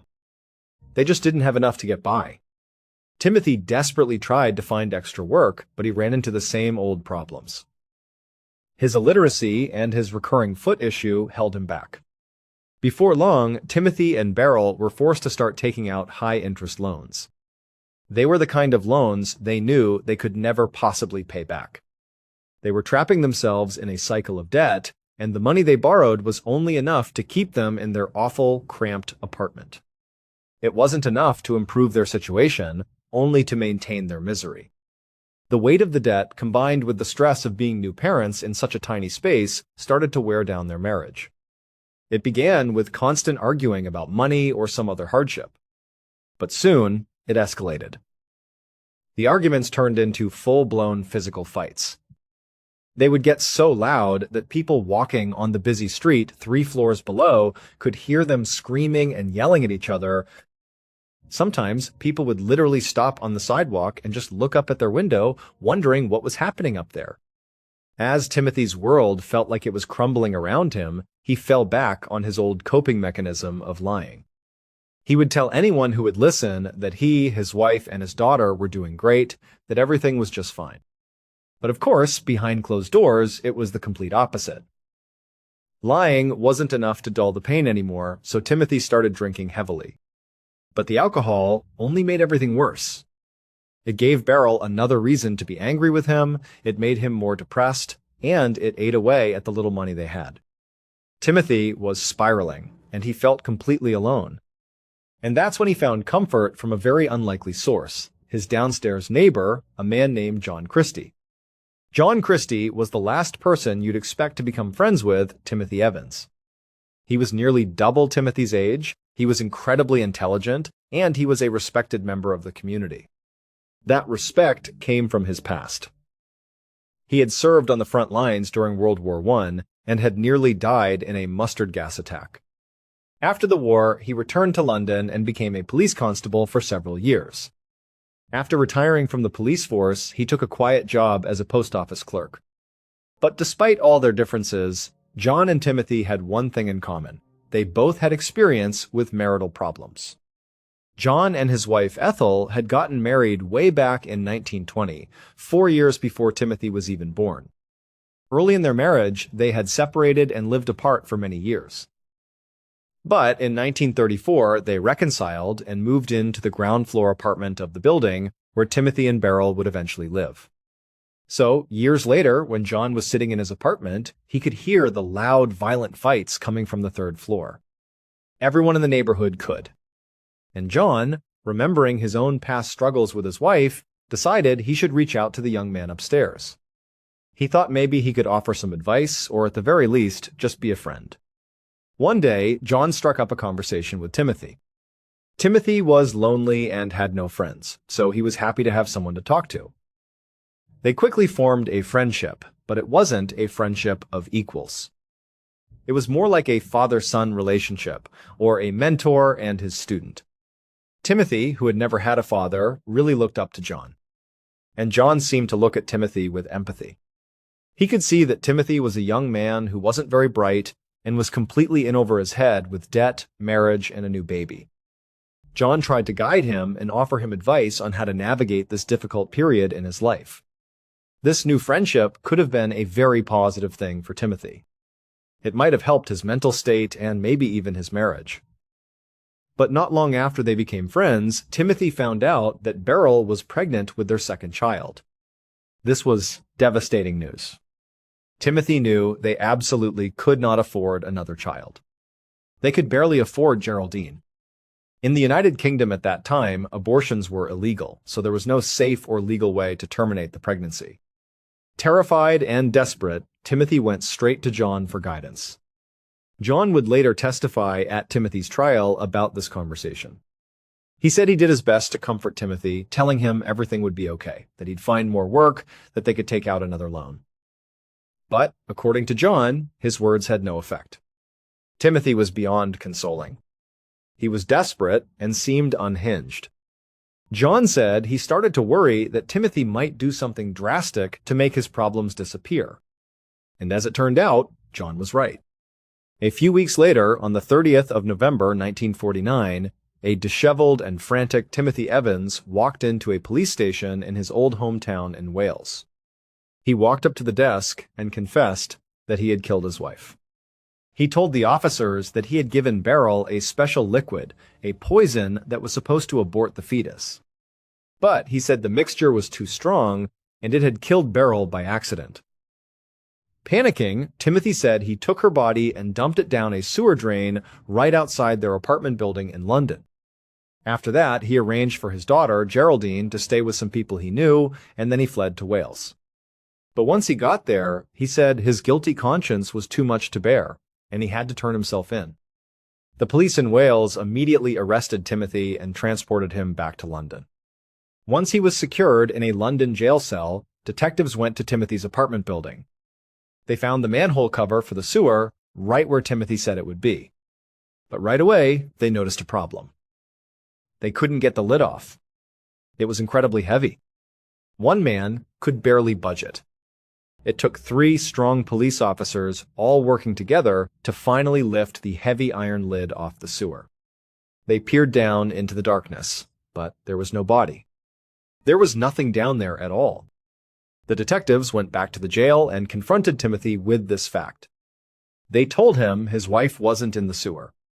Timothy seemed to squirm for a moment, and then he completely changed his story. He now told the police that it wasn't him who had given Beryl the poison. He said it was his friend, his mentor, the father figure in his life, John Christie. Timothy also told them that he had left his daughter Geraldine in John Christie's care.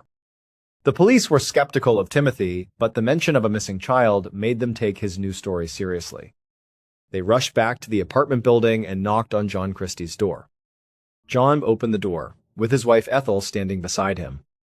He seemed completely shocked by the accusations Timothy had made against him. John and Ethel told the police that not only did they have no idea what had happened to Beryl, but Geraldine had never been in their care. The police were now extremely concerned for the little girl's safety. Where was she? Who had her? While they were there, the officers conducted a thorough search of John and Ethel's apartment and the property outside. They didn't find anything suspicious inside the apartment. But then they went outside to the backyard. They had been in this area briefly when they were checking the sewer, but now they did a much more careful search. In the back of the yard, there was a small, dilapidated shed. An officer walked over and opened the door. Inside, they found the bodies of Beryl and her 3-month-old daughter, Geraldine, wrapped in blankets. They had both been strangled to death. The police returned to the jail and told Timothy what they had discovered. Timothy's reaction was strange. It was very muted, almost blank. One of the detectives looked him straight in the eye and asked, "Are you responsible for the deaths of both your wife and your daughter?" Timothy quietly said, "Yes." During the interrogation that followed, Timothy gave a new, detailed confession. He said that he and Beryl had gotten into a huge argument over money. The fight had become physical, and in a fit of rage, he had strangled her to death. Then, 2 days later, he strangled his daughter. After that, he said he hid their bodies in the shed and fled to Wales. Timothy would later take back this final confession, but it didn't matter. A little over a month later, when his case went to trial, the jury didn't believe his retractions. They believed his confession. It didn't take them long to convict him of murder and sentence him to death. Just 3 months after his conviction, on the 9th of March 1950, Timothy Evans found himself in the condemned suite at Pentonville Prison in London. He was sitting at a small table, shackled, with a guard on either side of him. The cell was tiny, and one of its walls was shared with the execution chamber next door. As Timothy sat there, the cell door suddenly flew open. The execution team rushed in.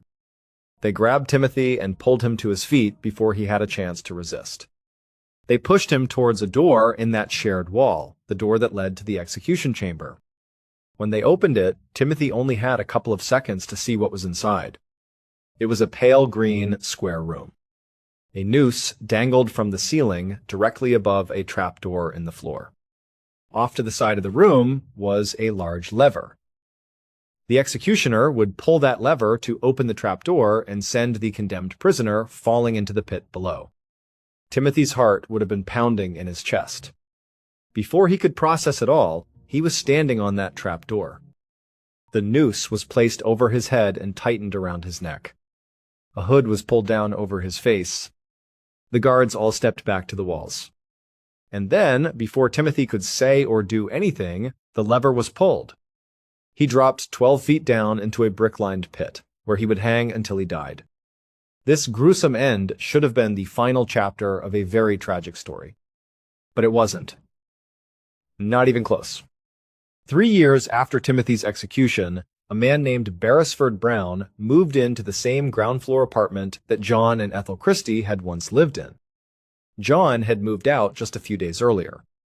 Beresford found the apartment to be dirty and neglected, so he decided to fix it up. The first thing on his list was to strip all the old wallpaper in the kitchen and put up new paper. He started tearing down the wallpaper, and eventually he made his way into the small kitchen pantry. As he was pulling the paper down in there, one particular strip came off all the way to the floor. And that's when he saw it. Behind the wallpaper, near the bottom of the wall, there was a door. A small, secret door, like the entrance to a crawl space. Beresford was completely intrigued.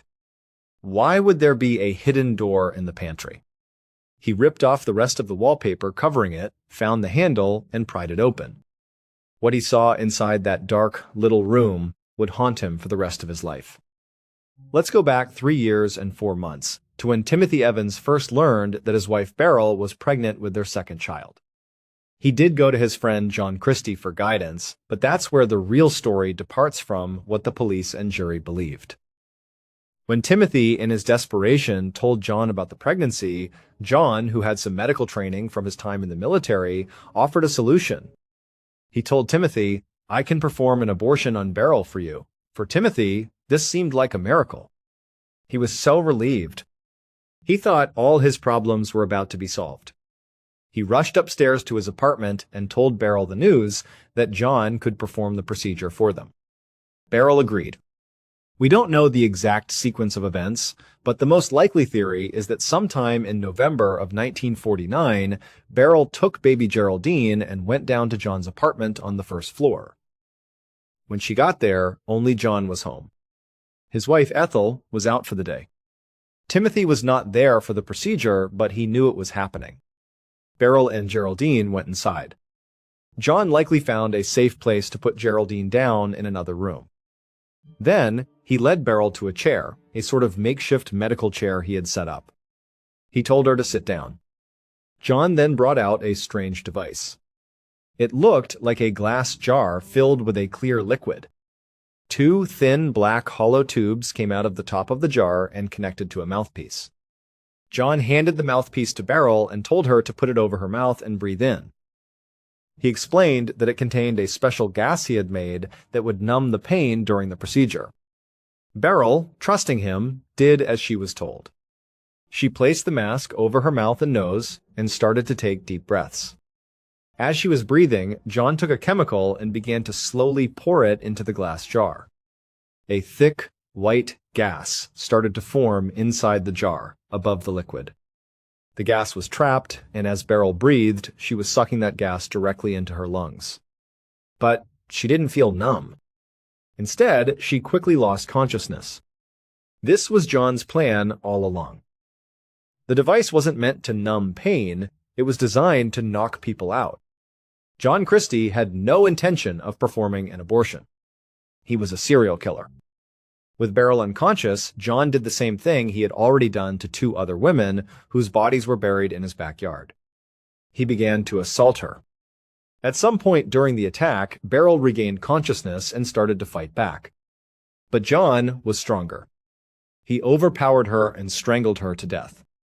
After she was dead, John simply walked into the other room where little Geraldine was. He took a man's tie, wrapped it around the baby's neck, and strangled her. He then wrapped both mother and daughter in some sheets and hid their bodies in the shed in the backyard. Later, when Timothy came down to see how the procedure went, John told him that there had been a complication and Beryl was dead. He told Timothy not to worry, that he would take care of Geraldine and find a good home for her. He insisted that Timothy needed to leave London immediately and go to Wales. Timothy, likely in a state of shock and trusting his friend, did exactly as he was told. He fled to Wales. But after a little while, he tried to check in on his daughter. He had no idea where she was or who she was with. But John wouldn't let him see her or tell him anything. Overwhelmed with guilt about the whole situation, Timothy finally went to the police. And this is the critical part. When he spoke to the police, he lied. He wanted to protect his friend John, the man he saw as a mentor and father figure. So, he took the blame himself. He said he killed his wife. This is why his first story was so wrong. He had no idea where Beryl's body was, so he just guessed the sewer. That explains why the manhole cover was too heavy for one person to lift, and why the sewer was empty. Then, after the police found the bodies and went back to the jail to tell him, that was the first moment Timothy learned his daughter was also dead. Up until that point, he truly believed John was taking care of her or had given her to another family to raise. So when the detectives told him Geraldine was dead, he was almost certainly in a deep state of shock. His whole family was gone. That explains his muted, blank response. And when they asked him if he was responsible, he said yes, but it's very likely he didn't understand the legal implication of that question. He might have been saying he felt responsible, that his actions led to their deaths, not that he physically killed them. But by the time he snapped out of his shock and tried to tell the police the truth that John Christie was the killer, nobody believed him. His credibility was gone. He had already lied to them.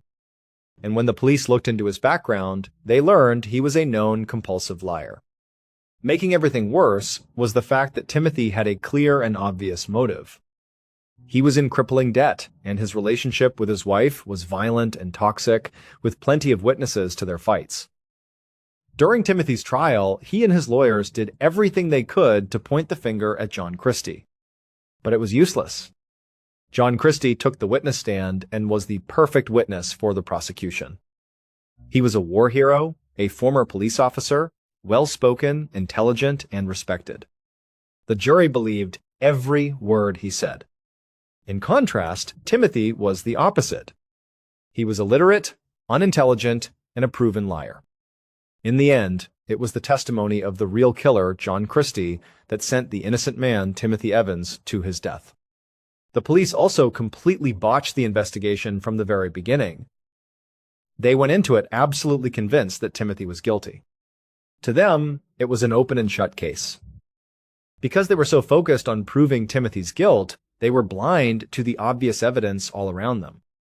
For example, during their search of the property, a neighborhood dog actually dug up one of the skeletons of the other women John had killed and buried in the garden. A human skull and a leg bone were lying out in the open while police were walking around.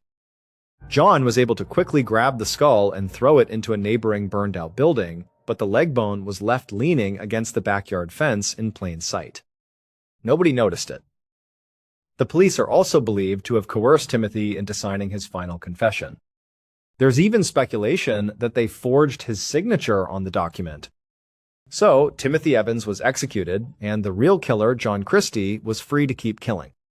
He would go on to murder at least 4 more women, including his own wife, Ethel, using the same method, the gas machine, followed by assault and strangulation. It was during this time that he stuffed his wife's body under the floorboards of their front room, and he crammed the bodies of 3 other victims into that tiny secret room in the pantry. He did this so that the smell of decomposition would always be present in his apartment.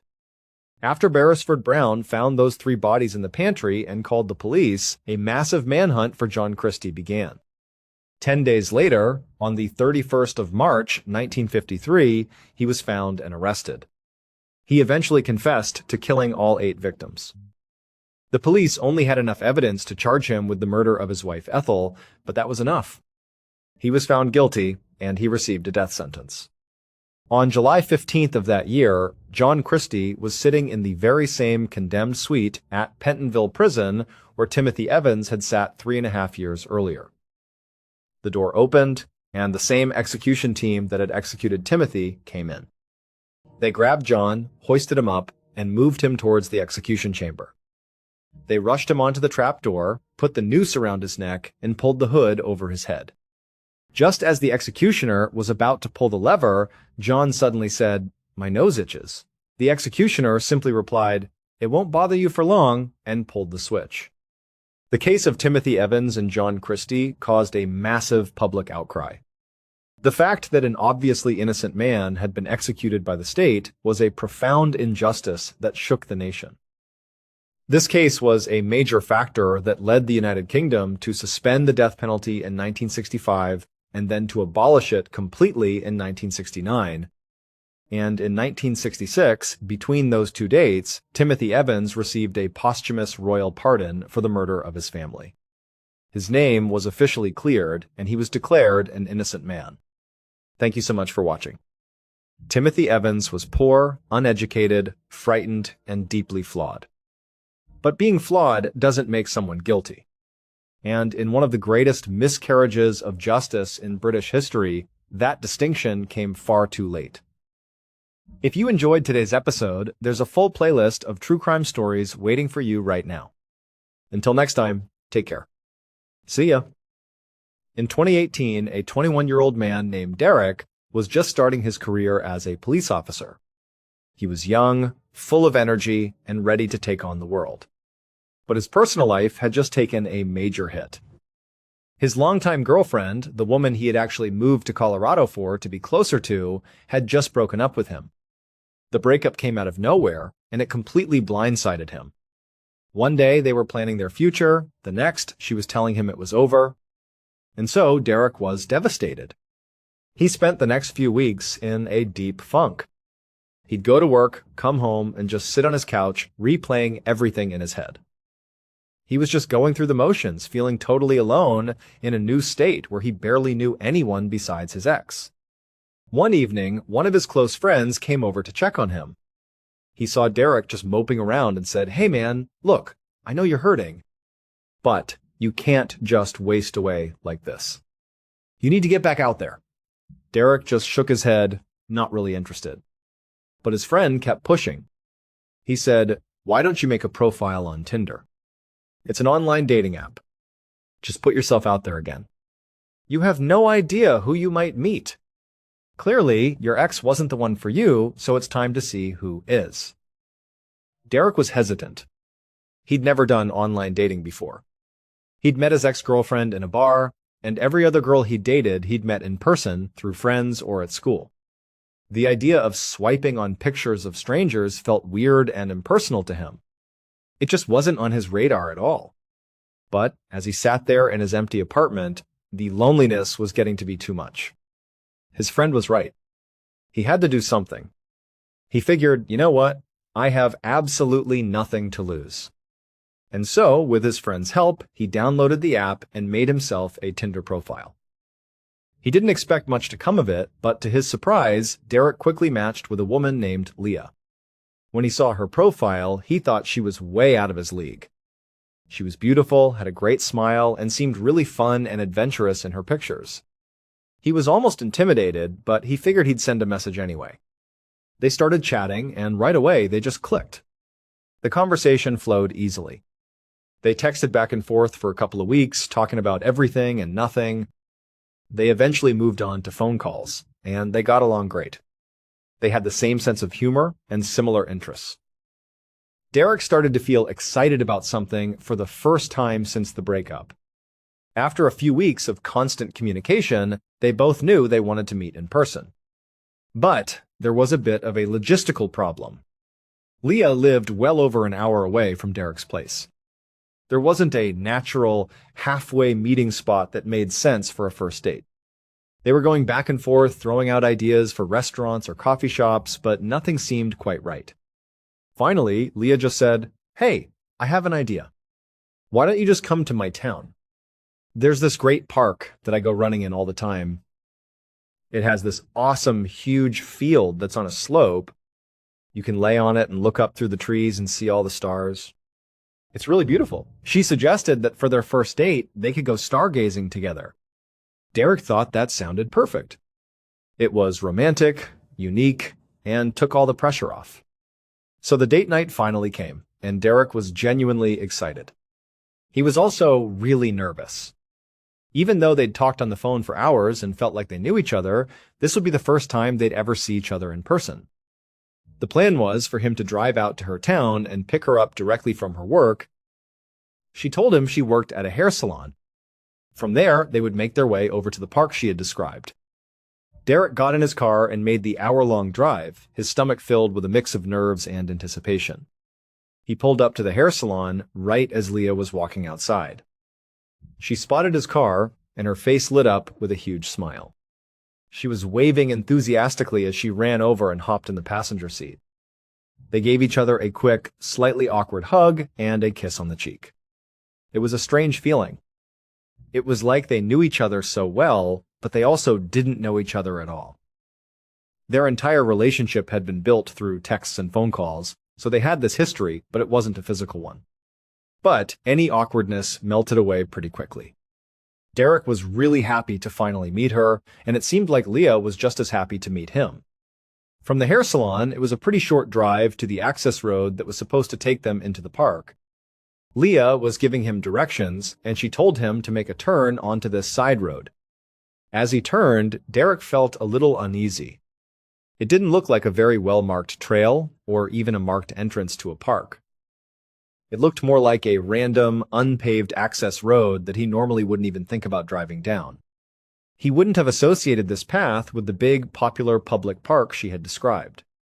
But, he reminded himself, he didn't know the area. She did.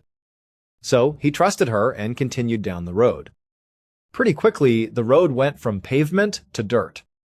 It was bumpy and poorly maintained. The whole time, he was thinking to himself, did I take a wrong turn? Does she actually know where she's going? This does not feel like the right way to get to a big park. It felt remote and isolated. Just as his anxiety was starting to build, they finally landed back on a paved road. And right there, next to the road, was this huge open field, just like she had described. So right away, Derek's stress vanished. It was confirmed in his mind that, okay, that was a weird way to get into this park, but here's this huge, amazing field, and we're back on a real road. Everything's good again. Derek asked Leah, where should I park? They were on this really narrow road, and there didn't appear to be a designated parking lot anywhere. There also didn't appear to be anyone else around.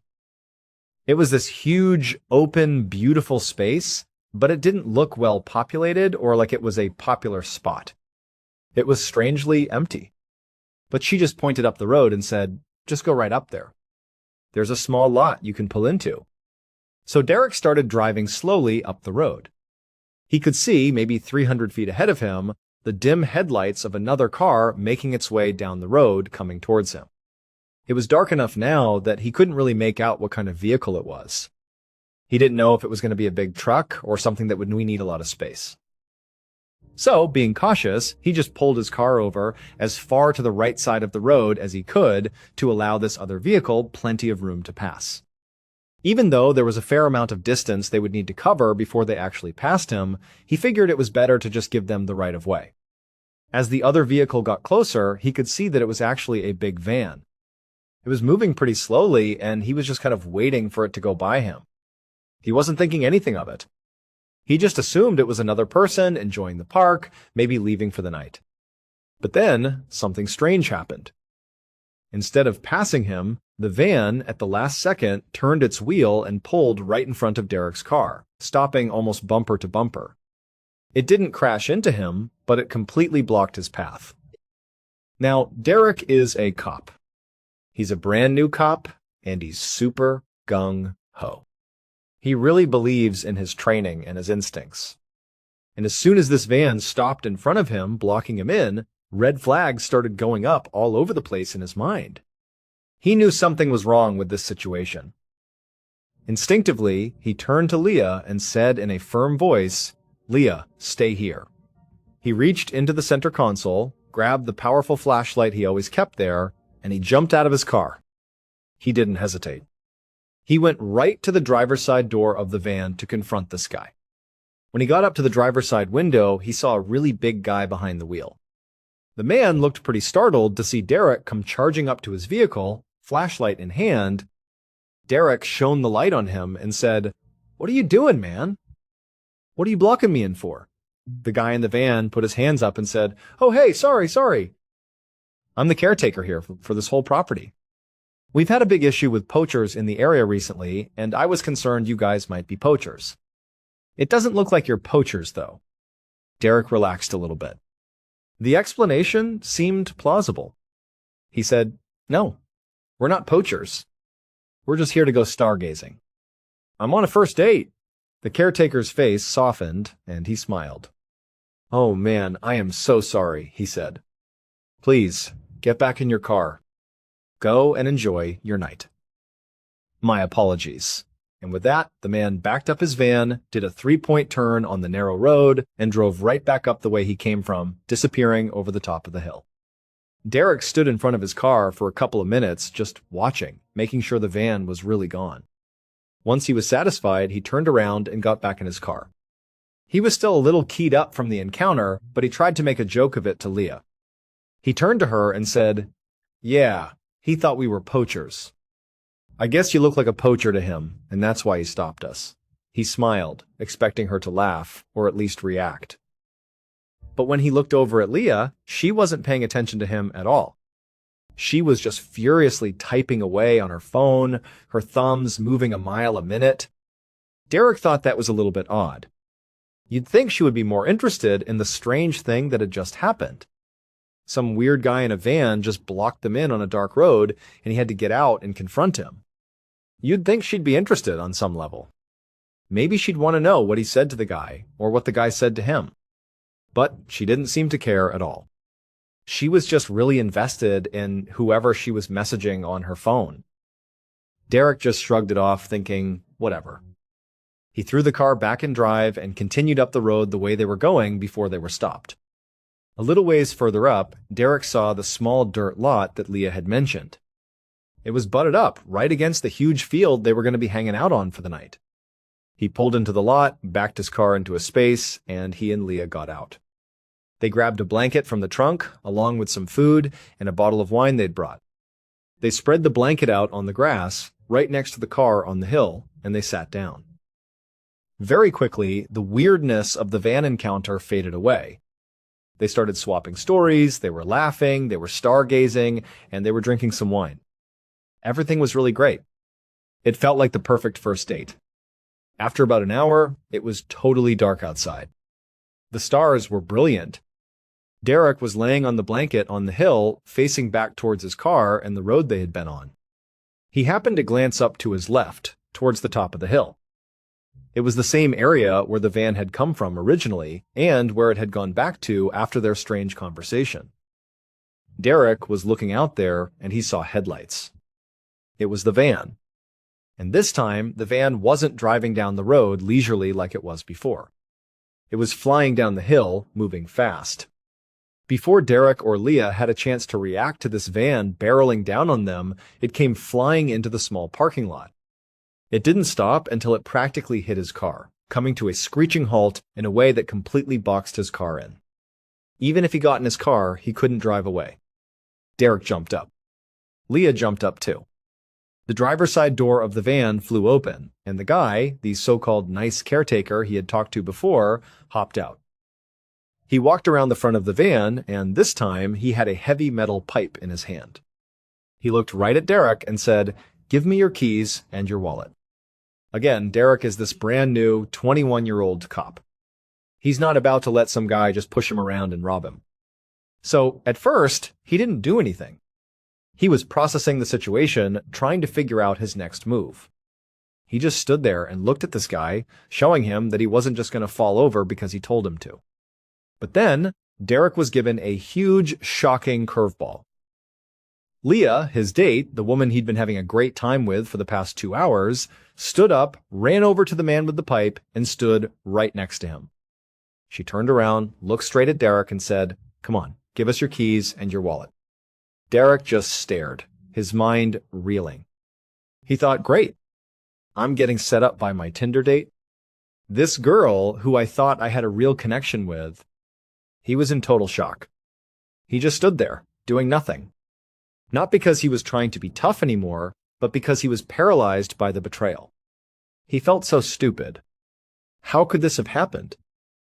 How could he have been so wrong about her? In that moment of his stunned silence, Leah walked to the back of the van. She opened the rear doors, reached inside, and pulled out another metal pipe. She came back around to the front and stood next to the big guy. She looked at Derek again and said, "Derek, give us your keys and your wallet. We don't want to have to hurt you." This is when Derek's police training finally kicked in and overrode the shock. He looked at them both, standing there with their pipes, and he said, simply, "No." As soon as the word left his mouth, the big guy lunged at him and tackled him to the ground. But Derek could handle himself. He was fit and had been through the academy. He fought back, and very quickly, he was able to get back up on his feet. As he stood up, he drew his concealed carry pistol, which he was authorized to carry off-duty. He aimed it back and forth between the big guy and Leah. He yelled, "I'm a cop. Put your hands up now." As soon as they saw the gun, their whole demeanor changed. They both dropped their pipes and immediately put their hands up in the air.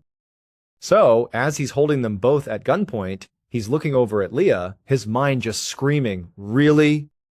You did this to me? Are you kidding me right now?" But he couldn't get lost in his anger. He had a procedure to follow. While keeping his gun trained on them, he had to get his cell phone out of his pocket with his other hand. He had to unlock it, type in 911, and then call dispatch. When the operator answered, he had to explain who he was, give his badge number, explain what had happened, and, most importantly, tell them where he was. And describing his location was difficult. It was a dark, unmarked park. As he's trying to explain the directions to the dispatcher, saying things like, "Yeah, you go left at the light, and then there's a gas station there, and then you're going to go up this hill, you're going to see me. I've got 2 people at gunpoint." He's completely focused on the call. As he's doing that, Leah and the caretaker look at each other. They see their opportunity. They figure he's distracted. They can at least get behind the van and run into the forest before he can catch them. And that's exactly what they did. They turned around and just bolted. They ran for the tree line. Instinctively, Derek took off running after them. He chased them for about 30 seconds into the trees before he started hearing gunshots. And they weren't his gunshots. Someone was shooting at him from the darkness. He saw a muzzle flash out in the middle of the forest. And he thought, "Yeah, I'm not doing this. This was no longer a robbery. This was an ambush." He turned around, ran back to his vehicle, and jumped inside. He started it up, but he was still boxed in by the van. He had to basically smash his car into the van, then back into the fence, over and over again, like that scene from Austin Powers. It was like a 25-point turn before he was barely able to grind his way out of the lot and peel out of that park. Derek drove until he found the nearest gas station. He pulled in, his heart still pounding, and called dispatch again. He said, "Hey, I just called 911 like 5 or 10 minutes ago, and I dropped the call because I was chasing somebody. Here's my name. Here's my badge number. I'm now at this gas station. Can you send a couple of police officers over to my location now?" They said, "Yep, we'll send a unit to you."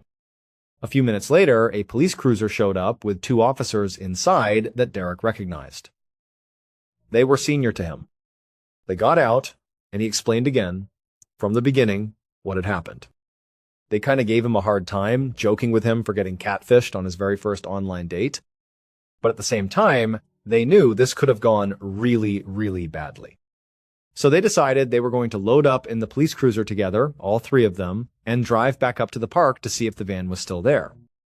They drove back up the dark, winding road and into the park. As they approached the small dirt lot, Derek pointed ahead and said, "That's the van." It's still here. They drove up and stopped short of the van. The two uniformed officers turned to Derek and said, "Just stay in here. We're going to go check this van out." So Derek sat in the back of the cruiser, watching as the two senior officers approached the vehicle with their guns drawn. They were cautious, looking all around, clearing the area behind the van, scanning the wood line with their flashlights. There was nobody there. At some point, he saw them put their pistols away. They opened the doors to the van and started shining their flashlights all around inside. They looked in the back, they looked in the front.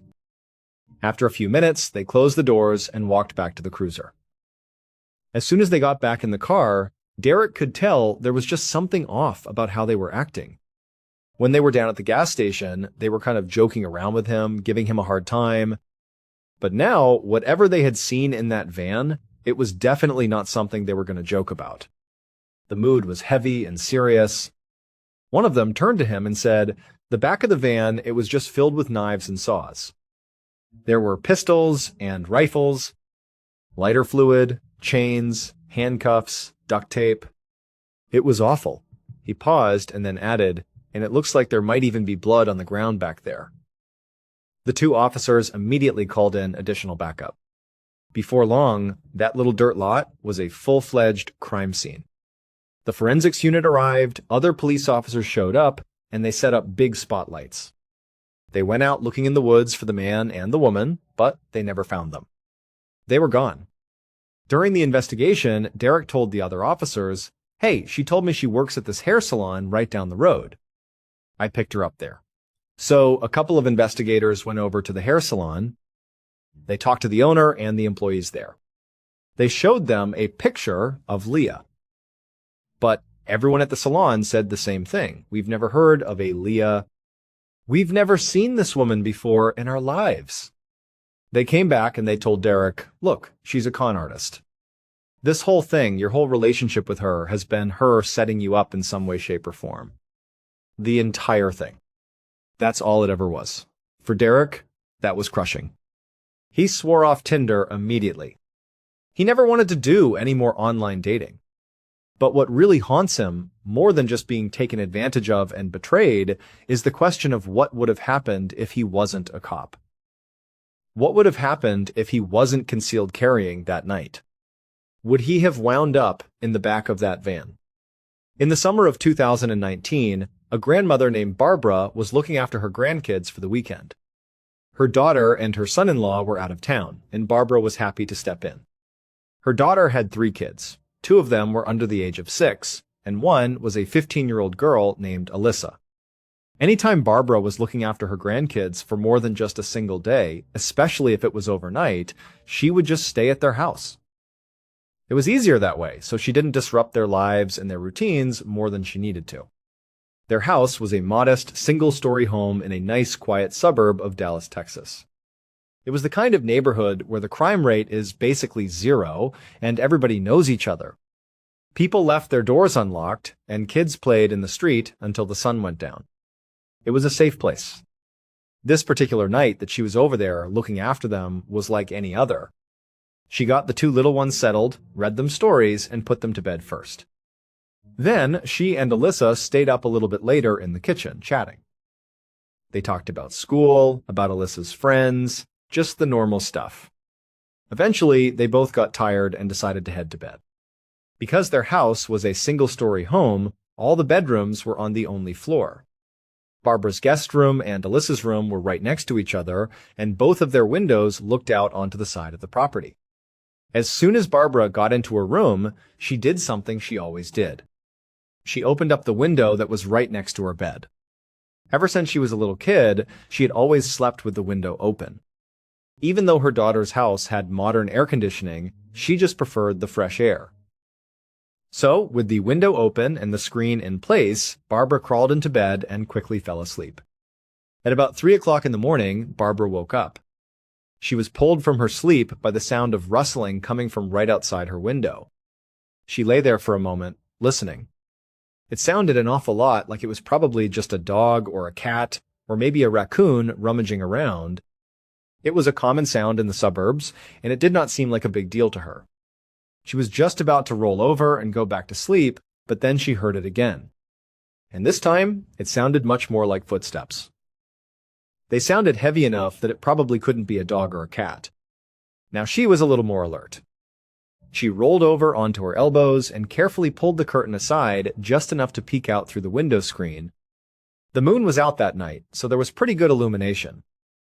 She could clearly see the side of the house, the neat lawn, and the fence that separated their property from their neighbors. She could also see the neighbor's house, and all their lights were off. Everyone was asleep. And then she noticed something strange. Propped up against the fence, on their side of the fence, on their property, was a bicycle that she didn't recognize. She looked at it thinking, is that Alyssa's bike? No, it's too big to be either of the younger kids' bikes. Whose bike is that? As she was looking at the bike, trying to figure it out, she heard more rustling. This time it was coming from her left, which was closer to Alyssa's room. Barbara pressed her face up against the screen to try to get a better look. Whatever was making the sound was now just out of her view.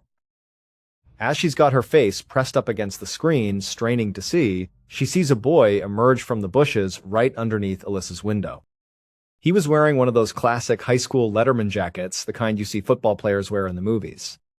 He had the hood of his jacket pulled up over his head. He didn't look over at her window. He was just backing up slowly away from Alyssa's room, and he was looking up into Alyssa's window. Barbara immediately relaxed. She thought, okay, this guy is probably one of Alyssa's friends. Maybe even a boyfriend she hadn't told anyone about yet. She figured Alyssa must have invited him over. Maybe she invited him when she knew her parents were going to be out of town, but before she found out that her grandmother was going to be there to look after them. And maybe that message just didn't get passed along to him, so he showed up anyway.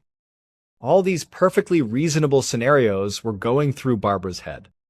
But all she knew for sure was that she wasn't going to call the cops on some teenage kid who was just trying to say hi to Alyssa. Instead, she was going to confront him. Barbara was a high school teacher and had been for decades. So she had plenty of run-ins with badly behaved teenagers over the years. She was pretty good at standing her ground, being firm, and getting teenagers to listen to her. She figured she would just go out there, give him a stern talking to, and he'd get the message and leave. So, she quietly got out of her bed. She walked out of her room and went to the front of the house. The boy was over on the side of the house. She was going to come around from the front to meet him. As soon as she got outside onto the porch, she flipped on the porch lights. She quickly walked around to the edge of the porch where she could poke her head over the railing and see right down the side of the house where this kid would be standing. She poked her head over and said in her firm teacher voice, "Can I help you?" The kid turned and looked at her for the first time. And in that instant, Barbara's heart dropped. She thought, oh, whoa. He is not a teenager. He looked like he was in his 20s, if not his 30s. No matter what, he was a lot older than Alyssa. It caught her so off guard that she didn't really know how to react. She was just looking at this guy who looked so much older than he should, but he was on a bike and he was wearing a Letterman jacket. It was confusing. So Barbara was a little bit disoriented. She was thinking to herself, okay, it's possible that he could just be one of those kids that looks a lot older than he really is. But somewhere in the back of her mind, a little voice was screaming that this doesn't feel right. This feels like a grown man is trying to get into the house. As she was trying to process all of this, she was also registering that this guy, he seemed completely unfazed by being caught. He wasn't scared or embarrassed. He was just looking up at her with a blank expression. And then he started taking steps towards her, towards the porch. His calm advance was so unnerving that Barbara said, "Stop. Stop right where you are." And he did. He stopped and looked up at her, and he said, "I'm looking for Alyssa. Is she home?" Barbara was just glaring at this guy, hoping that her stern look would be enough to get him to leave. But he wasn't leaving. He was just standing there, waiting. It occurred to her that maybe this was all just a huge misunderstanding. Thinking on her feet, she decided to test him. She said to him, "Who did you say you're looking for?" "Lisa?" Without any hesitation, he replied, "No. I'm looking for Alyssa McCarran. She lives here." Barbara went silent for a second. Her blood ran cold. He was right. That was her granddaughter's full name. And she certainly was here. But Barbara did not want this man coming anywhere near the house until she had a chance to talk to Alyssa and confirm that she had invited him here. Or, at the very minimum, that she even knew who he was. So Barbara said to the guy, "I need you to stay right there. It's 3 in the morning. I don't know you. Give me a minute. I'll be right back." He seemed to understand and just nodded. Barbara went back inside the house. She shut and locked the heavy front door behind her. Then she went straight into Alyssa's room. She walked over to the bed and gently shook Alyssa's foot to wake her up. Alyssa kind of sat up, blinking, looking around, confused. She was like, "What's going on?" Barbara looked at her, and at this point, she was kind of annoyed with how the night had gone. She was sort of blaming Alyssa, assuming that she had probably invited this strange creep over to their house in the middle of the night.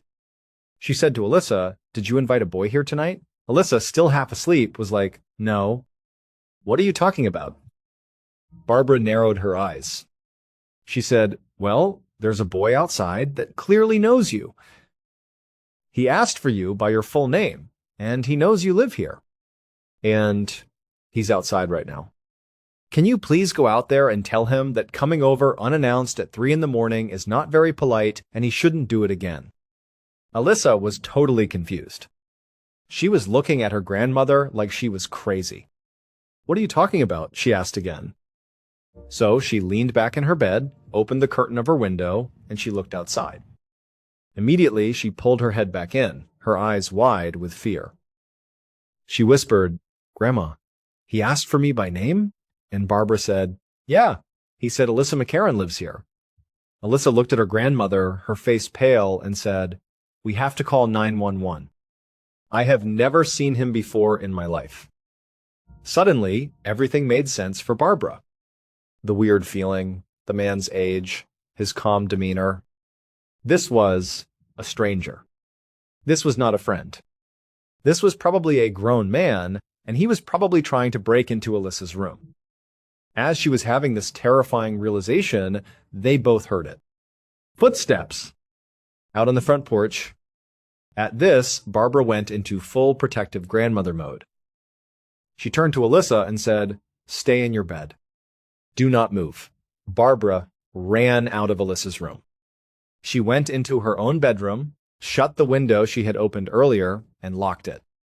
Then she ran to the front of the house to make sure that the front door was locked. She thought she had locked it when she came back in, but she wasn't 100% sure. She got right in front of it, and she could see that the deadbolt was thrown. It was locked. And now she was standing right on the other side of the door, her heart hammering in her chest, just waiting to see what was going to happen next. This guy was standing on her porch, but he was obscured. She couldn't see him because he was on the other side of the solid wood door. It was silent for a second. As she was standing there holding her breath, just waiting for something to happen, she heard a loud knock on the door. It startled her so much, she jumped back. She gathered herself and yelled through the door, "There's no Alyssa McCarran here! You have the wrong house! You need to leave, or I'm calling the police!" The knocking stopped for a second. Then his voice came through the door, calm and chilling. He said, "I know Alyssa lives here. Tell her to come outside." And then he went back to knocking, harder this time. Barbara grabbed her phone from her pocket and called 911. And she intentionally talked really loudly into the phone, making it very obvious that she was calling the police. She said, "Yes, hello, I need the police. There's a man trying to get into my house. He's on my front porch right now." Very clearly, the guy on the other side of the door picked up on what Barbara was doing because the knocking stopped instantly. Through the little slit of glass next to the door, she saw a shadow move. He ran to the left of the house, back towards the side where he had left his bike. Barbara, still on the phone with the 911 operator, ran back into the bedroom where she had been sleeping. She looked out the side window just in time to see the last of him. He was riding his bike across the street. Then he stopped next to a dark SUV that was parked there. He opened the trunk, threw the bike in, and then he got into the passenger side of the car. And the car drove off. Which meant whatever he had planned to do with Alyssa, whatever he was doing this night, he had an accomplice. The police showed up a couple of minutes later. By this point, the creep and whoever he was with were long gone. But Barbara still gave her statement. She gave a description of the man, the vehicle, and told them everything that had happened. The police told her something that made the whole experience even more terrifying. They said that over the past couple of weeks, they had gotten very similar reports from other households in the area, all of them homes where there were young girls living inside. Apparently, this boy was actually a grown man who would use social media to figure out where teenage girls lived. Then he would dress up like a teenager himself in a Letterman jacket and a hoodie, and he would go to their houses and stalk them. Whatever Alyssa had listed on her online profiles, he had been able to use it to deduce where she lived. And who knows how long he had been standing outside, looking in the window at her at night. In 2018, an up-and-coming Instagram influencer named Wendy was contacted by a hotel in Miami, Florida. The hotel reached out to her and wanted to see if she'd be willing to stay at their property over Memorial Day weekend. They told her they were willing to cover all of her expenses. Her flight, her room, her food, everything. The only thing they asked in return was that she post a couple of times on her Instagram while she was at the hotel, showing off how great the hotel was and what a wonderful time she was having. They also told her to bring along a female friend and that they would cover all of her friends' expenses as well. Wendy was ecstatic. She was trying to make being an influencer her full-time job, and so opportunities like this, a fully paid luxury trip, were huge for her.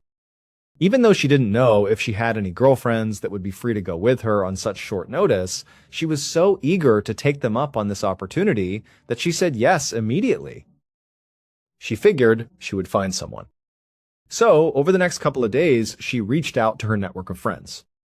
She texted all her best girlfriends to see if any of them wanted to come with her on a free trip to Miami. But, as it turned out, everybody was either busy with work, had already made other plans for the holiday weekend, or just wasn't that interested.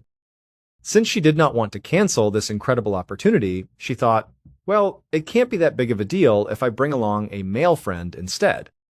She reached out to her good friend Mitch. Mitch was this 6'4" athletic guy who was just one of her close platonic friends. She called him up and said, hey, would you mind coming along with me to this thing in Miami over Memorial Day weekend? I need someone to go with me. They asked for a female friend, but, you're going to have to do. Mitch thought a free trip to Miami sounded great, and he agreed to go. Wendy thought to herself, well, the worst case scenario is that the hotel isn't willing to pay for Mitch's expenses. And if that happens, she would just pay for them herself. She told Mitch as much, and they both thought that was a perfectly fine solution. So, the day of the trip arrived, and Wendy and Mitch were really excited. They didn't often get to go travel around, especially not for free as part of an influencer deal.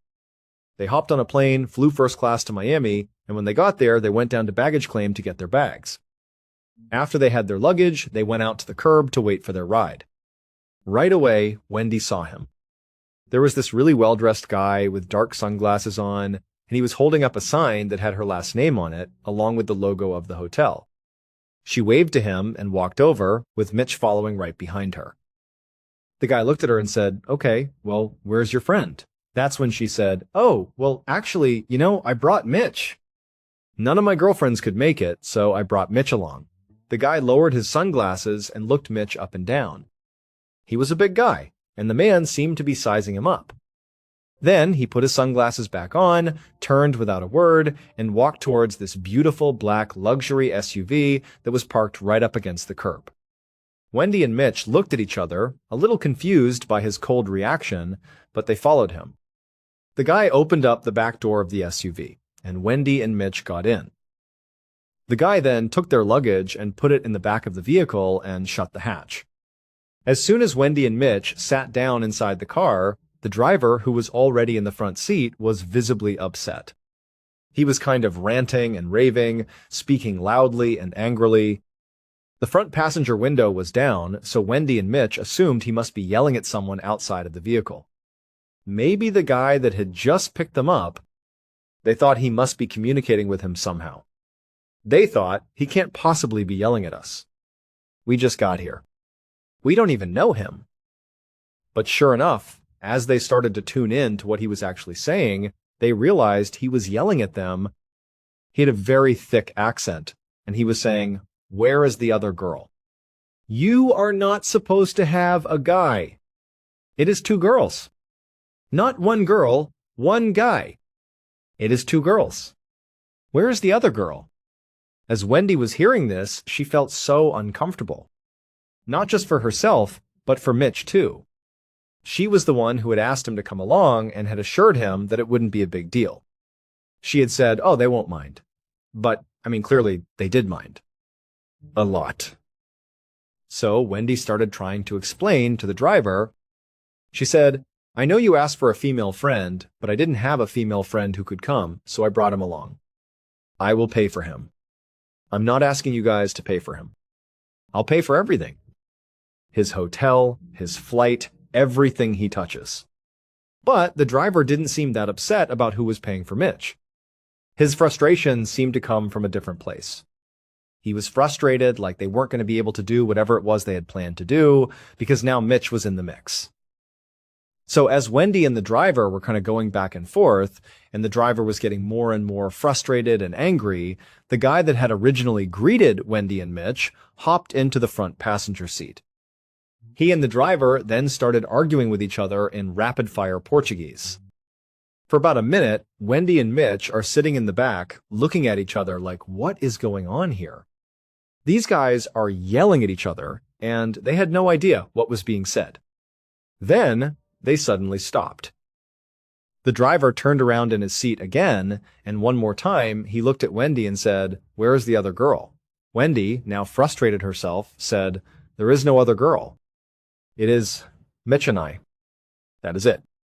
At this point, the driver made a sound of disgust, like he was completely fed up with both of them. He raised his hand up in a dismissive gesture and turned to face the road in front of him. The guy that had originally greeted them, the one in the passenger seat, he got out of the car. He went around to the back, opened the trunk, and took their luggage out. He threw it onto the curb. Then he went to the back door that was closest to Mitch, yanked it open, and told them to get out. So Wendy and Mitch climbed back out onto the curb, stunned and confused. The guy slammed the door shut behind them, hopped back in the front seat, and the SUV peeled away from the curb, leaving them standing there with their luggage. That was it. At this point, Wendy was thinking to herself, I bet those two guys have nothing to do with the actual hotel. The people that I have been communicating with to set this whole thing up, I bet they are just the drivers.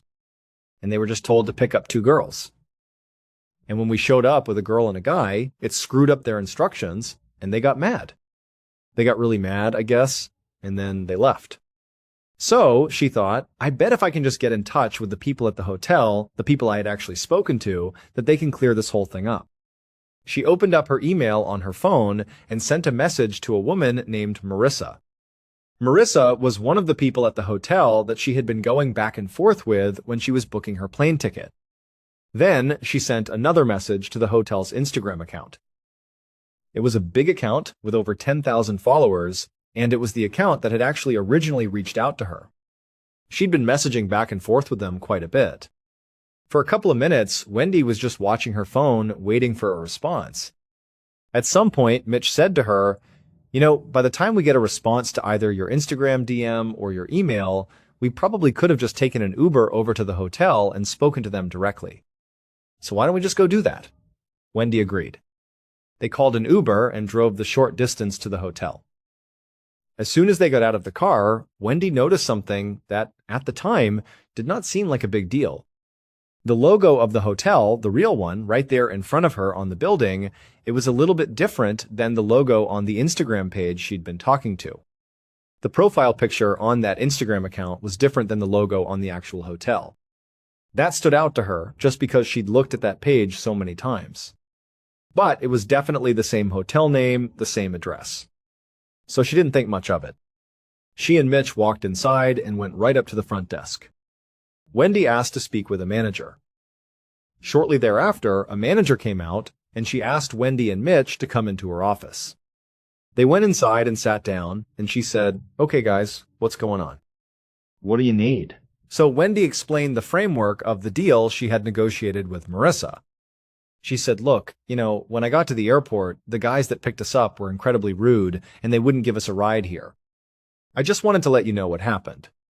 We don't care. We got a ride here ourselves, but we just figured you should know how your drivers are behaving." The woman looked at her, kind of puzzled. She said, "Who was the person you talked to?" "You said her name was Marissa?" Wendy said, "Yeah, Marissa. She's the marketing person here, I think." The manager looked at her and said, "No, I'm the marketing person. And my name's Kelly. I think you're at the wrong hotel because we don't have any influencers that are staying here right now. And I definitely would have known about this." Wendy couldn't believe it. She pulled up the Instagram page she had been talking to, and she showed it to the manager. The manager took the phone, and she was pretty surprised by what she was looking at. She said, "This is our old account. We deleted this." Or, "I thought we deleted this. We have a new one because we rebranded. We have a brand new logo, everything's new, and we just felt like we'd start fresh. So I don't know. I don't know who owns this account now, but that is our old account. It's just, we don't use it anymore. I have no idea how anyone got a hold of it." At this point, it finally clicked for Wendy. This whole thing was a facade. This whole time she was being conned. And what really scared her was, to what end? What were they trying to do with her? Had she shown up with another female friend, like they asked, what would they have done with them? But at this moment, Wendy just felt totally overwhelmed by the entire situation. She was so embarrassed that she thought this was a real opportunity. She was embarrassed that she had dragged Mitch all the way to Miami for something that was just fake. She was so embarrassed that she had just approached this manager who basically told her she had been scammed. She just wanted to leave. So she stood up and she said, "I'm really sorry for wasting your time," and she and Mitch left the office. She went outside the hotel and she just sat down on a bench and started crying. Mitch sat down next to her and said, "Hey, you really ought to call the police and let them know this happened. Because, clearly there were plans for you. And had you brought a female friend, they can't have been good plans. I think you need to let the police know that this scam exists." So Wendy did. She called the police and she explained what happened. She was surprised when the officer on the phone said, "Hey, where are you right now? We'd love to send a detective over to you to talk to you a little bit more about what happened." So Wendy told them where they were. She was a little bit surprised that they wanted to send a detective over to talk about this, because in her mind, this wasn't that big of a deal. I mean, it was a big deal to her and to Mitch, but nothing really happened to them. But either way, they went and sat on a bench right outside the hotel, and they waited for the detective to show up. Just a couple of minutes later, he did.